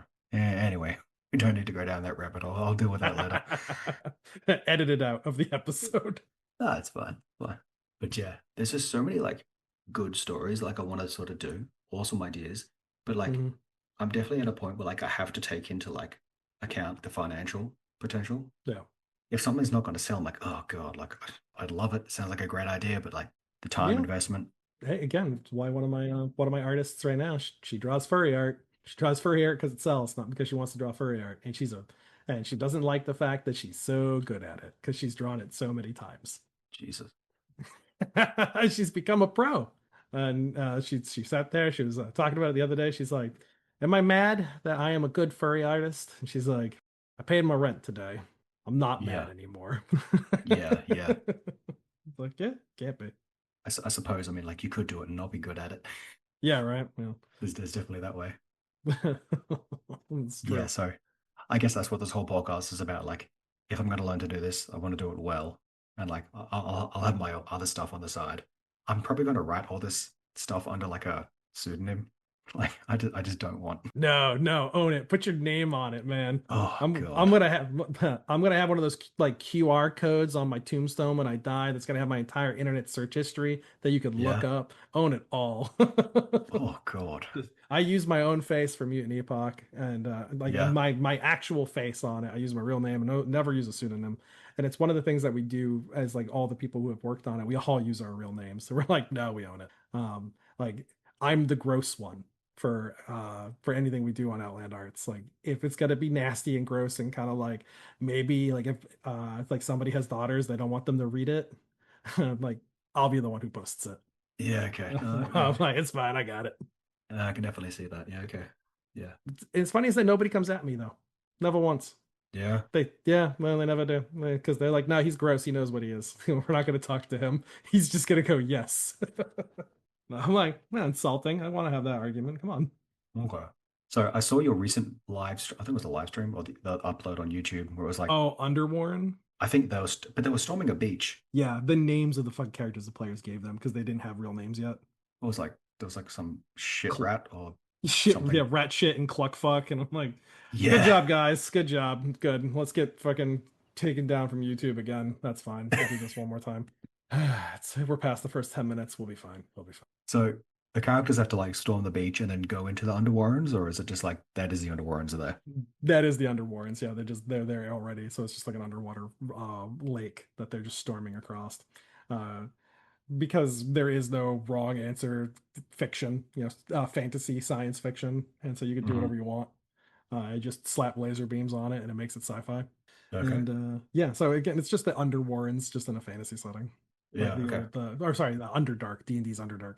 Oh, okay. Okay. Yeah. Yeah. No. Yeah, very much, very very similar, and it's all beast humans because for whatever reason we decided that beast humans would be like the dominant species in the underground, and because someone made a rabbit with a story, and so that's that whole living story narrative where the players become invested, and Yep. they reply and they respond and they build and they create, and you just kind of keep building off of that, yes, and each other into oblivion. Yep. And I that's where I live. I live in yes anding things into insanity. Okay. And so this Why is not? what we created. Yeah, why not? It's, again, I have a hippo man with a machine gun. I don't care. We're having fun. Yeah. Definitely. Do you know 40K at all? Oh, yes, Okay. So you know Necromunda? of course. Okay. So below Necromunda, there's a place called the Sump. Yep. And it's like all the pylons that like the hive city sort of built it on top of, and it's like where all like the radioactive swamp is down there. And Yeah. it's like Yes. if you think Necromunda is bad, like down there is even worse. And someone's made like a game. It's like rules and like regions and everything. It's just like Necromunda, but even worse down there. And like I've looked over this thing and it is friggin' amazing. Like it just sounds so good. Like I already like Necromunda, but this sounds just god tier. So much grosser. Yeah. I'm an orc player in Warhammer 40K. So again, crazy, gonzo, dumb.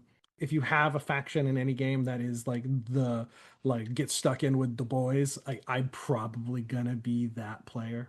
Okay, okay. So when it comes when you're describing this right now, I'm like, I'm already in. Like I've already caking myself in the sludge. I'm like going in there like, go, let's go. Nice.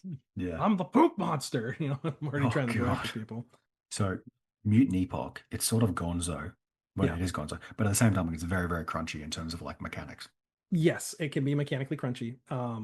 The game itself can modular itself up to super crunchy and simulationist, or it can modular itself down to where you have a limited amount of actions. And so the crunchiness, once you do that initial creation of the character, the crunch is over, and you're just doing a little bit of back and forth math because you only have one action a turn. And so it's like there's a control there to like how much you're gonna like bog your players down with. For instance, we have done battles in that game with 200 plus models on screen, which it becomes Warhammer 40K at that point. But every model has a full character sheet with all of that, with all everything that implies for a tabletop role playing game with a bunch of attributes, all the different weapons and modifiers that impact all of them. And Jesus. yeah, and we've done that, and because we're all insane. And with the one that we're doing right now, we're switching more to a narrative based game focus, where we're using this thing called the hazard check table, which is native to the game systems, which uses the attributes based off of a scale of pass failure, based off of a letter code. So like the higher up the alphabet you go, the more difficult it is to pass something. Uh, and we're using that to help tell a story based off of the dice, which honestly is just kind of a take on World of Darkness's storyteller system, which they use like two different stat forms with a dice pool in order to with a challenge setting the storyteller sets, and you roll it to see your level of success or failure, Yeah, okay. and you just kind of fail forward. So this way like you're playing, so you're familiar with like playing D&D in the past or anything like that with like a lockpick. Yeah, yeah, yeah. So majority of games, especially visual media games, when you go to pick a lock, you hit the lock, you fail, you just do it again, and then you do this until you succeed. That is narratively boring as sin. Yeah. So we do a thing called failing forward. Whereas if you fail at the task that you're trying to do, you succeed, but at cost. Okay. And so the at cost becomes something unintended is going to impact the characters in a negative way. And collaborating with the players or building upon that scene and having it baked into the game's rules from the beginning make it very easy for the players to control the game's pace of momentum. So you don't get those lag moments of just kind of like everyone's waiting for somebody to do something. You have silence because silence kills these games because that's when they start thinking about other things rather than having that suspension of disbelief. So when you fail forward, you can kill silence and keep moving forward. Keep it moving forward, yeah. Yeah. And so instead of so in the lock, you pick the lock, but it alerts guards on the other side because the tumblers are very loud. Okay. It's not you pick the lock and your lockpick breaks because then they can't pick locks anymore. You've killed a narrative direction. The yes and spiral must always go out and grow. It must never go in and shrink. Interesting. Yeah, I might start trying to incorporate some of that into this like solo game I'm playing. Just like failing forward. Because I find like there's no like value for any of the items. So like you're just rolling to see if like you can buy stuff. Like if the person accepts it, or if they want a bit more, if they want a bit less. But like if you roll so bad, you get kicked out. I'm like, yeah, but like I need this thing. This is what I need. So like I'm just like house ruling stuff. Yeah, no. So again, in that situation, you're bartering, right? Yeah, You yeah, have something the other guy wants. yeah, Always, always, because that's narratively important that you have something they want, and it's going to be something you don't want to give up when you fail. yeah, yeah. And it depends on how gross you want to go. You could go all range of Oh, things. yeah, yeah, yeah, yeah, definitely. That's a good point, actually.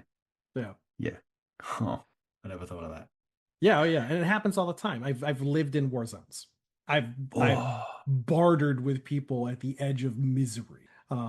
I've been there when we're short on supplies and we don't know where things are coming in, and we're haggling with somebody that lives in the community for timber and nails, for things that we have. You know what I mean? Like the deal's gonna go through because everybody needs something. yeah. Okay. And sometimes that if you have no currency, your currency is your promise, is debt. Yeah, yeah. And it becomes like an entire world of boon giving. Okay. again, to tie this back, that seems like something that, again, that would just never pop up. Like in these stories, like, okay, you say you need like some medical supplies, and like the only person who's got it is like the evil bandit who lives down the road. It's like they're never going to be put into a situation where like they're indebted to that sort of person.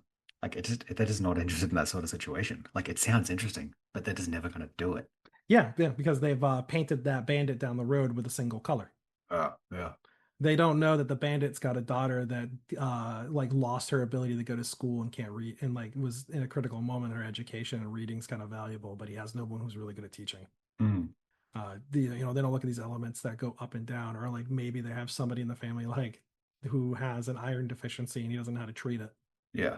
Like he doesn't know things about like dark greens and roughage and putting mushrooms out in the sunlight for a little while before you eating them and stuff like that in order to help vitamin D gain. Like he just doesn't know these things. These are simple like just home remedies for stuff, and he's just because he's a thug. He got no education. Mm, No one ever sat him down with chicken soup and a little bit of extra salt. Doesn't know that the majority of headaches are just salt and water to get rid of them. mm. Yeah. But like again, like I'm sort of coming at this like I want like really, really good stories, like really engaging stories. And I think that's what's most annoying me about this is these stories that are so simple and they're aiming so low. Not only that, but like they're finding success at like this level. And it's just like that's what's infuriating about it. Yeah, that is. It really is. It's consumerism trash, again, it's the those paperbacks you saw at the grocery store when you were going to check out and it cost like $2 and it was like, that'll eat an afternoon. Yeah, yeah. It's 40,000 words or less, generally speaking. What was your word count, if you could say it? For the latest one, I think I was aiming for 60 and I hit like just shy of 70, like a few chapters were going over. So, like for that one I did just recently, I was just like breaking it down chapter by chapter. I'm like, okay, a book is 60K. I'm aiming for that. Just Yeah. every chapter is 2K. Just get through it. So, like, I didn't hate it. Like, if I do go down the route of like putting my name on it, like you'll find it obviously, but like I'll give it to you anyway. But Thanks. Thank you. I I don't hate it. Like it was interesting writing in someone else's world because like I sort of had to follow things like I don't think would happen. Yeah, there's a weird creative freedom in those moments for me. Yeah. Yeah, because I don't constrain myself. So now I have to like work within that constraint. And I'm like, oh, okay, so this is like I'm not allowed to do this thing now. It's bad. And I'm like, all right, let me see if I can how can I push against that boundary as much as possible?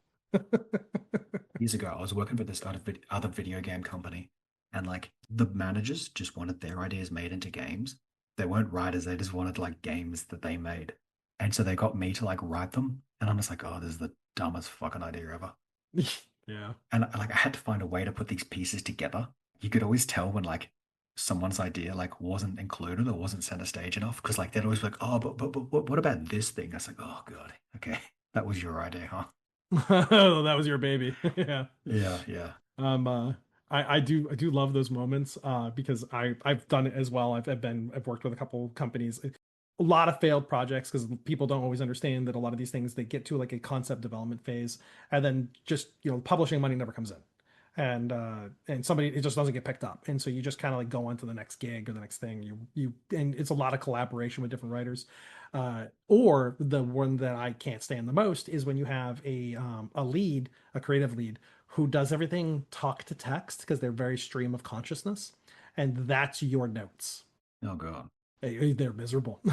And I'm like reading through these things. I'm like, okay, so these are the things I got to tie together. And I do like making that stone soup of just everything in the pot and then killing them, like letting them eat each other. Which flavor is going to come to the surface? Like, yeah, your thing's in there. I did murder it publicly, But it's there. but it's there, and I made it center stage for the grand execution. Yeah, yeah.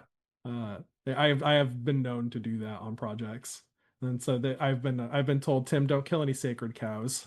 And I'm like I've already got the ceremonial dagger sharpening it. Like, what do you mean? Like, I was gonna leave him alone. I think I'm still under NDA for like Broken Roads. Yeah, I don't know how much I can say, but like that was interesting working on that experience, like with a bunch of other writers.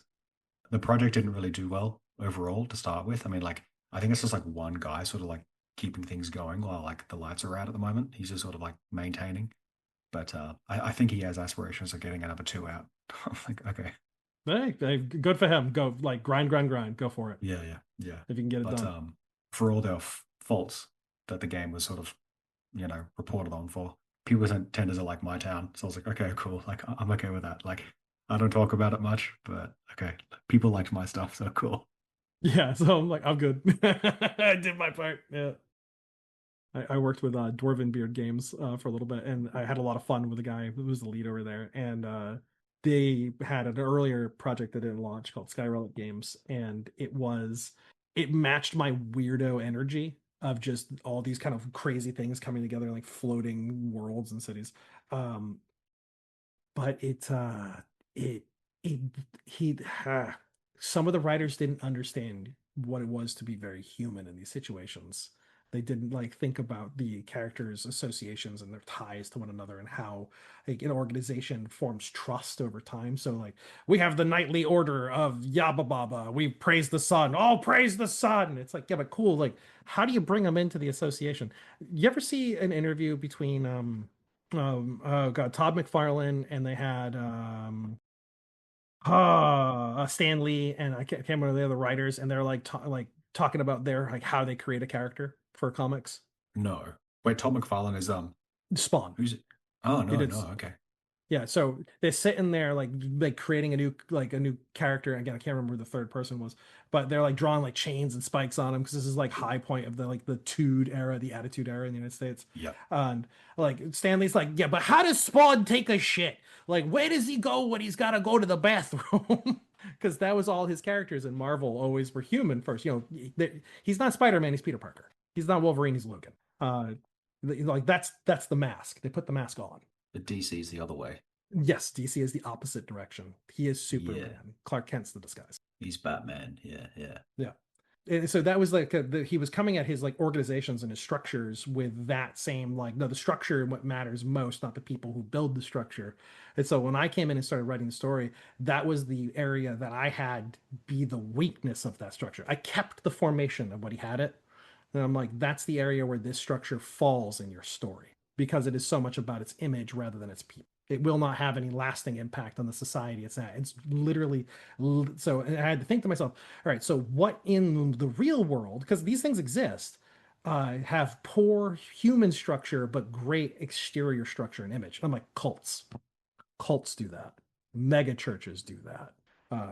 Cults of personality. That's what those are. They're driven by a singular person. And so I created a cult leader and put him at the top of it. Charismatic, powerful, persuasive, strong, incredibly like dynamic individual. But I knew that the moment this person dies, the whole thing falls apart.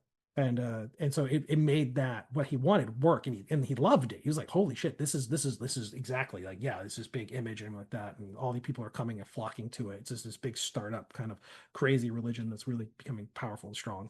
And eventually, like when I killed that character off, he's like, "But it's all gonna fall apart without him." I'm like, "Exactly."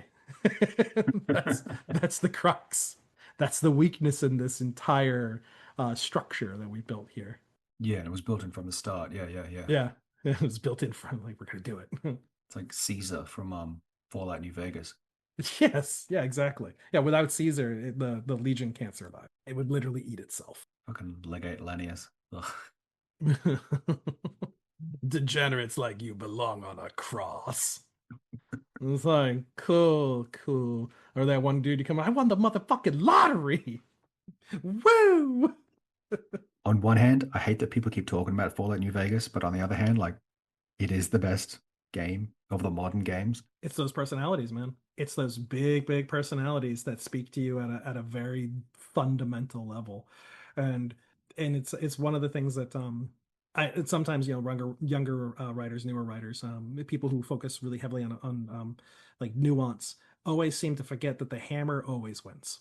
Like there is no argument that the hammer doesn't win because power is power, and those characters that have power wield it. And it's again it's rock paper scissors baby, right? Like no, rock wins every time. It obliterates everything around it. But when you do have balance, it's because everybody agrees to balance. Mm. And that's one of the things I do like writing in stories is when I have conflict is like, I usually try to be like one of those characters in the conflict of the story is Rock, and they're just walking around swinging that thing. What is it? And There's Vikings. I think it's like, have you seen the Vikings show? no, but I'm familiar with the stories. I think it's like, I think his name was like King Egbert of like Wessex or something. Hmm. Like before the Vikings came along, like he was sort of on like a similar level to like his neighboring king, and like they always just like talked as like like equals. But the second he allied with the Vikings and sort of overthrew this third party, he sort of stepped up and became like the bigger party. And straight away he's like, like you don't talk to me like that anymore. I'm above you now, man. Yeah, The situation has changed. yeah. The nature of our like the whole entire thing is different because now I have Rock, and Yeah, Rock always wins. it's like what is it? Kevin Spacey in the House of Cards. Yes. He was just making moves like no matter where he went, he was just like just fucking shit up. He just got away with it. Yep. And it's fun to see those characters fall. Like hubris, like starts to eat away at their ability to do things. Hmm. Like that's their fundamental flaw. And so when you kind of like erode upon it over time, you kind of and you can be nuanced about the hubris as it begins to collapse. But and it can still come as a surprise to players at the end when it does. But either way, it's natural that it happens because you can't be on top forever. I don't know, man. Like again, Mongols, like Genghis Khan, like he just stayed on top. Like I mean, it fell after he died, but like it was a while after he died. He just died, and his empire was great. It was just like holy shit, he made it. So that's a great history point right there, right? The scenification of the Mongolian Empire. Scenification. Scenification. So China lost to the Mongols, right? Yeah, yeah, yeah. The Mongols became Chinese. Okay. That's it. China didn't lose. It ate the Mongolian Empire. Because like they've got like they adopted a lot of the Chinese All the customs and like Chinese, way of doing yep, things. the Yeah, yeah, yeah, yeah. scenification of the Mongol Empire, which is the same thing that happened to the Golden Horde later when they became the Islamification of the Mongol Western Empire. So They yeah, like yeah they went to they like, sacked Baghdad. They took it. And then they went and sacked Byzantium, and then he crowned himself king of the Romans. but didn't they get all the way to like Poland? Oh, the Venice, Yeah, yeah. Vienna, and so they did all these like things, but again, they were no longer Mongols. They're the Turks. They're a Muslim nation. They are no longer the horse lords of the Great Prairies. They had evolved into something new. They'd adopted the customs because they didn't really have anything except for these cults of personality, these kind of cultural traditions that don't really stand up. They don't build anything. And we again to go way back to the beginning of this conversation, that is the rural versus city divide. Oh yeah, I guess yeah, quintessentially, yeah. That the and it's that again that othering, right? Like they're gonna come in here and take all our things and do all these awful things. Yeah, but you're gonna wear their blue jeans and their t-shirts. Like, They built a wall. yeah. Yeah, yeah. Like and so when you see in these stories like the urban poor are coming, it's like, but you're listening to their music. You're culturally infected by them already because they are the majority. They are creating the most.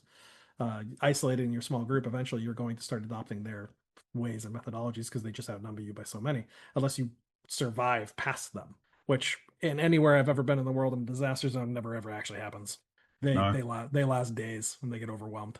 I often wonder about that because again, like you said, like the cities are going to have like a lot of people, and like those people have to go out. Millions. Like, how is your like little enclave in a house and the neighboring house? Like, how's that going to hold a fraction of that off? Yeah, 20,000 people with stones are going to take you down. Yeah, like again, that's something I want to do because you've seen Jericho, right? Yes. Yeah, they hinted at like a migration, like Oh yeah. horde of people just moving south to get away from the winter. What happens when that's weaponized and there's just like a horde of people just looking for food? Well, we look at history to give us evidence of what happens. We go to Caesar's walling off of the pass when the Gauls were coming down, which was a civilization on the move at the time, and we go to Attila the Hun, which was again a civilization on the move, fleeing from another civilization, not conquering, fleeing, and like conquering the Romans and the Germans, and in the process of his flight from another civilization that was crushing his people in the east. Yeah, so we have the Germanification of the Roman Empire is a great example of this. The Mongolian, migrations into China, China's absorption of all the southern kingdoms in the era of the five kingdoms, six kingdoms, seven kingdoms. when they had a lot of kingdoms. They And, did. They've had a few over the years. Yeah. yeah, and when they were all absorbed by like one of the larger ones. It's a so we have a pretty good idea of like what happens, and they mostly just kind of like eat their way through creation. They eat everything. How do these preppers expect to survive that? Like run, hide. Like you're not taking your preps with you. If you've got like trucks full of stuff, you're not taking it with you. But at the same time, there's also examples within history where they like to point to and kind of create these noble legacies of King Leonidas at the Hot Gates.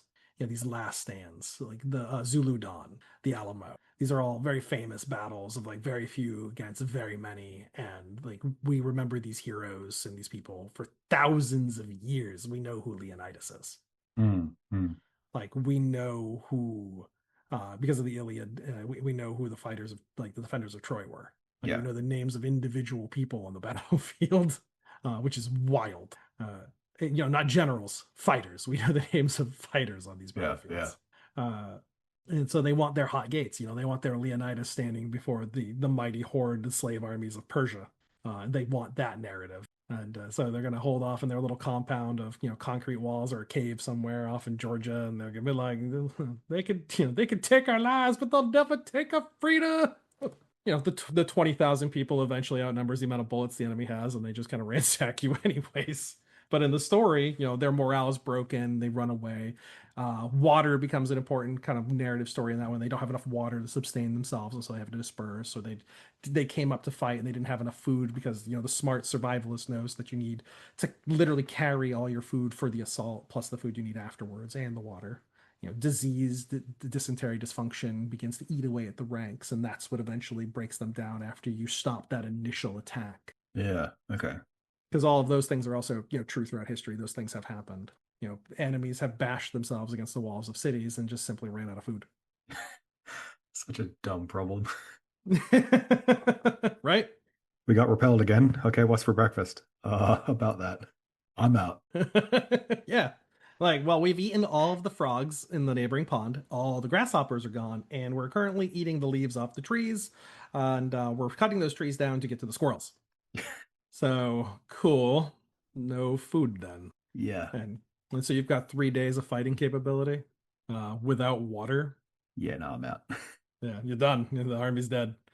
It's assuming they can even get to some place with clean water to be able to subsist off of. I don't know. I'll have to look around. I'll do some research and see if there's any actual like big battles where like these preppers hold off against like a massive force like that.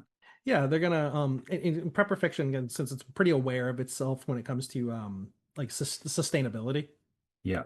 uh, they're definitely going to include things like food and water, like being able to sustain those things, protect those resources, and be able to fight off individuals who want those things.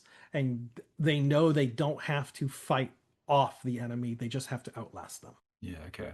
And so the heroism can be in those moment to moments of outlasting your opponent. It's not a last stand because you're not, Leonidas just trying to hold them off for a few days so the armies of Greece can come together. You're trying to actually survive in your cave. And so you might do something like maybe they do get some food. So you execute a night raid to destroy their food. Go after their water buffaloes where they got water because now they can't fight back. I'm hoping at least one of these series has like an attempt where like they hold off the army and they help rebuild America afterwards or something like that. Just like it gets a bit bigger, like in terms of like scope. I'm hoping. Yeah. And from that one, you could probably look at Western expansionism and kind of look at how like a lot of the settlers put down like the different cities and the networks and communications going back and forth to areas that were maybe better established, linking up with those areas and creating some kind of system of governance. And that's where you get like federalization and local authority start to like make conflicts. And they did that in Jericho. Yeah, yeah. And so you're definitely going to see that as a theme. Yeah, so you could have like prepper communities popping up all over and Yep. like the good people talk to each other and they make alliances and they start making laws and Yeah, postal they rats federalize. and it's just America 2.0. Yep. And so you're gonna pull in some narratives, especially if you're in the deep south and there's a long like genetic memory of carpetbaggers in the south, Yeah, of yeah. like northerners coming down there and like building and like pushing out all the people who lived there. And so there might be a little bit of the South will rise again that might be in there. Because it is in these stories often enough they have that idea that they're going to be able to defend their ground and hold it and build it in the image that they desire. Yeah, there's a lot of that. Yeah, no, there's always a lot of that. Yeah. It's that is the South. They love that shit. Most of them have been sort of border, south or border states. Yep, Like one was Appalachian Trail, other one was like Florida. I think the other one was like Texas, right? there's Texas one. Yeah, yeah, yeah. Yep. Yeah, not New England. None of them are in New England. Because all of us in New England know if there's an apocalypse, we all dead. We all know it. We're like, yeah, a winter's gonna take us. Like, there's nothing we can do about it. Oh, so like winter up there is particularly harsh, or it's just like there's no infrastructure. It's just It's a crapshoot. You don't know if it will be or not. oh, okay. And ever since the 1950s, when they started building all of the the churn out houses, a lot of them don't have fireplaces. So how do you like they have difficulty surviving storms when the infrastructure goes down for a little while. And we have to open up heating centers and stuff like that so families can actually, get hot, and then communities do pull together. They get generators in order to like turn on electric heaters and stuff like that so they can sustain themselves. But if it's a long-term catastrophe of several weeks, which we've had some of those where we've had really, really bad blizzards. Like Texas had the power go down for a while recently, didn't it? Yeah, a couple of years ago they had really, really bad Yeah. snowstorm. They had bad ice storms, which killed their power grid. And since they're not tied into the national power grid, it isolated them and shut everything down for like a couple of Yeah, weeks. yeah. And they were having problems with water, sanitation, food, which are things that they didn't need to have to go through, but they didn't have. They have these massive population centers that you have 3 days of food in the city. That's it, as you know from your own research. Yeah, yeah. And tigers. Lots of tigers. Yeah, for some reason. Uh, yeah, and we see that in the Northeast.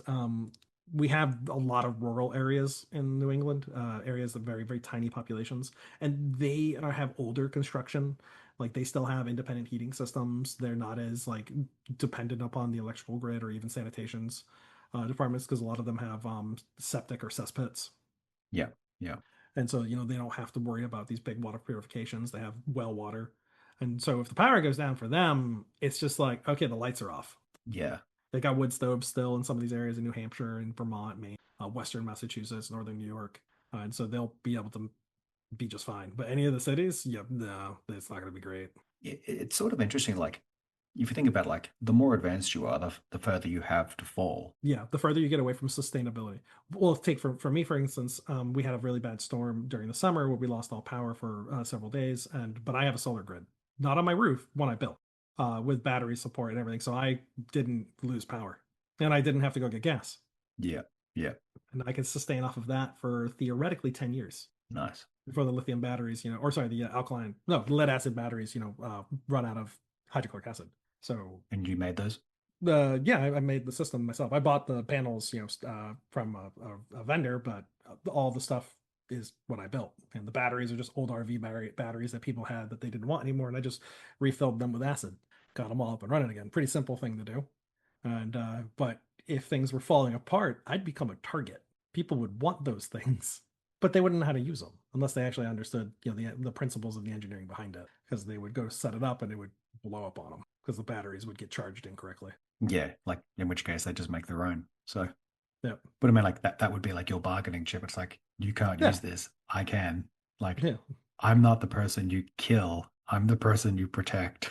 yeah. Keep me alive. You can have it too. Yeah, And then we're all happy together. Like, come charge your iPhone. yeah, yeah. I literally did that for my neighbors. Like, just come charge your phones over here. It'll be fun. You don't have to worry about power surges off of the generator because the what I have is going to be stable because it's going through an amp converter, so it's going to always be the same amount of power and not just spike suddenly. Nice. I feel like that sort of situation wouldn't happen because like you need the bad guys to be bad guys. Hugely, hugely short because you need people who are short sighted. Yeah, yeah, like stupidly short-sighted. Like there's one story where like a bad guy is just like his whole character is that like he just wills his desires into reality. He just wants things and he just makes them happen. And he just like yells at people until they do what he wants. And it's like that is the dumbest fucking character I've ever heard. And what's horrible is I know people just like that. Oh God. I've met people who are that, and it's wild too. Because all right, so I talk about this about a lot of my people, for whatever reason, it just happened that way. But a lot of the people I have for the Mutant Epoch and for Outland Arts are from the Midwest, and they're from areas that are not highly populated. Okay. So when we talk about like drug addiction or like overpopulation, like lack of resources, things like that, these are things that they're aware of because again, we were talking about like they have the one Piggly Wiggly store, which is a grocery chain out here, out in the Midwest, which might, if it shuts down, you're in a food desert. So they're aware of those kinds of things, but they're not like when they look at like a million people and like less than 1% of them are like violent offenders, they're like, oh, that's such a tiny amount. I'm like, no, no, no, you don't understand. It's concentrated within a 20 square mile area. So that means a quarter of the population walks past that person every day. So that means we're all exposed to it. Your 10,000 people with your one like, oh, that's just Dan. Dan's crazy.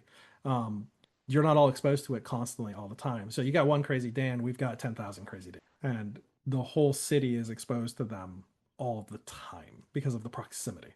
Yeah, okay. So it looks so much worse and it psychologically impacts people at a greater degree. And so it appears like these things are a lot worse than they actually are because the numbers show that, all these kinds of things are very, very low. Like there isn't that many, but whenever I look at them from somebody who's worked in these industries, when it comes to like helping people or harming people, yeah, they're low. But when you expose so many people to it, the damage is so much greater. Yeah. Like you hit like a point of density. Yeah. Yeah, you do hit that weird point of density. And it's just it's something that I have to teach to people sometimes when they're interacting with those kinds of environments and worlds of stories. I kind of lost my thread on that one. I don't know what my point was, but it happens. Yeah, no, that's fine. That's fine. Yeah. But like again, yeah, that's a good point actually. Like what happens when this sort of situation kicks off? And I mean, the chances of them banding together in some sort of cohesive force is pretty low. But I mean, like a ravenous mob, I can definitely see them all joining together to do that. Yeah, because a mob is just a mob. It's just a direction of a force. Yeah, yeah, yeah. Not intelligent, doesn't think, just takes and does. Yeah. Huh. It's like when mobs are looting. We could look at like what's happening in any city that has a riot.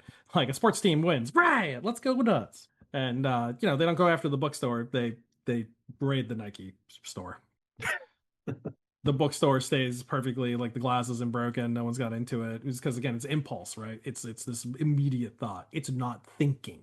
There is no deep thought. And you're going to see the same thing in a collapse. In a societal collapse, there will be no deep thought initially from like those mass groups. It's just going to be immediate need thought.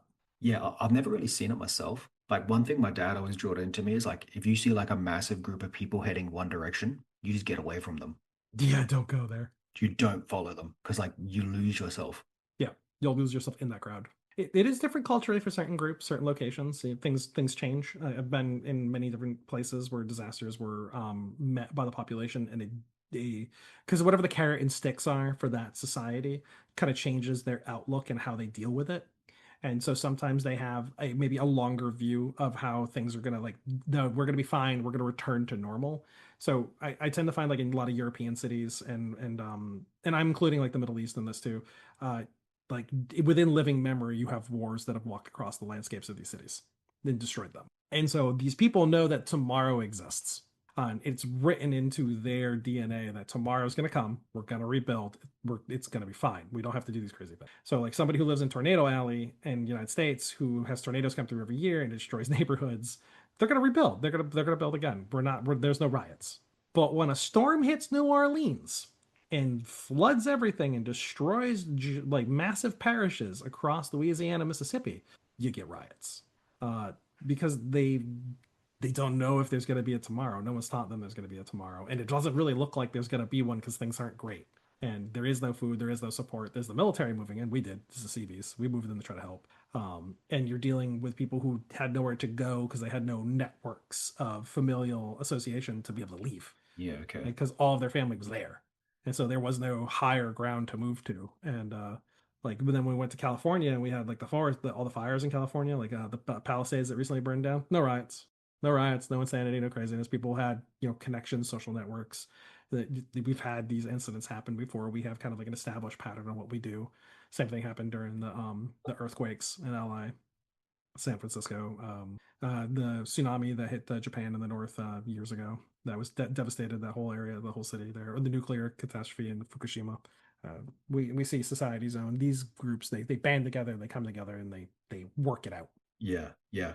Like just from like personal experience, like floods and fires, like I'm okay with. Like Yeah. just driving through, like I've even as a kid, like we drove down like a highway, both sides are on fire, and it's like, okay, yeah, go, go, go. But like I got to Taiwan and there's like an earthquake, and I was like, holy shit, the fucking ground is moving. Yeah, yeah. But it's just fucking Tuesday to them. Yeah, yeah, they were fine. Yeah. Yeah. One of your post-apocalyptic, sorry, one of the books you were reading, the character dealt with this. He talked about it, how people who hadn't really grasped yet that everything was falling apart. And they were just kind of like, oh, yeah, that's kind of crazy. And he was like, no, I know what's happening. I'm ready. Yeah, yeah. I see the signs and the stars. This is my fucking time to shine. Yeah, that's one of the things. Yeah. And so that's a common trope in those books right there. And I can see that. But the character's also right. Like, having the foresight and the ability to know when it is not gonna be a rebuilding day tomorrow. Okay. But here's the thing. Is it really foresight? Like if you're just betting on black over and over and over and over, and then eventually you're right? No, because that's what it is. A negative person is eventually right, and you're writing the story about the guy who was eventually right. Yeah, yeah, We're not writing the story about all the times he's like, Marge, get the kids together right now. They just put down a plane in the Pentagon. The fucking world's gonna collapse. yeah, yeah. It was a horrible tragedy. You didn't need to go down to the bunker in the backyard. The nukes weren't coming. The towers collapsed. It was awful. I watched it live. Tons of people fled to their bunkers and to their hills and to their Oh, for communities real? and locked themselves down because they were like, it's happening. It's happening right now. Go get Jim Bob. Get the kids out of school. People came and got their kids out of school and didn't come back for a week. Jesus. They reacted that way. They were Yeah, wrong. okay. Y2K, same thing. People were having celebrations all over the place. I was in the city of New Bedford having a great time, like out in the streets, celebrating with everybody else, while a bunch of other people were sitting around their Y2K rations inside their basements, ready for the world to end. Yeah. My God. Yeah. I do remember those. Yeah. Yeah. We're the same age, roughly. So, yeah, we Yeah. remember these moments. Like, where were you when Y2K happened, when the bell tolled? Were you out having a good time, or were you in the basement with your MREs? I was sitting on the road. But I'm sorry, man. I'm gonna have to cut this short. My All right. kid's Yep. screaming for milk. Of You may course. hear her in Take the care of it. background. Thank you very much, man. I appreciate it. No And yeah. problem. Okay. Take it easy. But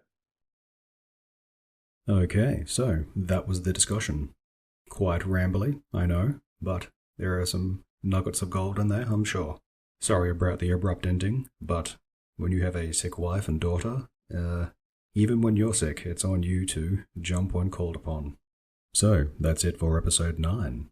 We've come to the part where I need to ask you to like, share, subscribe, leave a comment. If you have any questions, just write them down below. It feeds the algorithm. I hear that helps me immensely.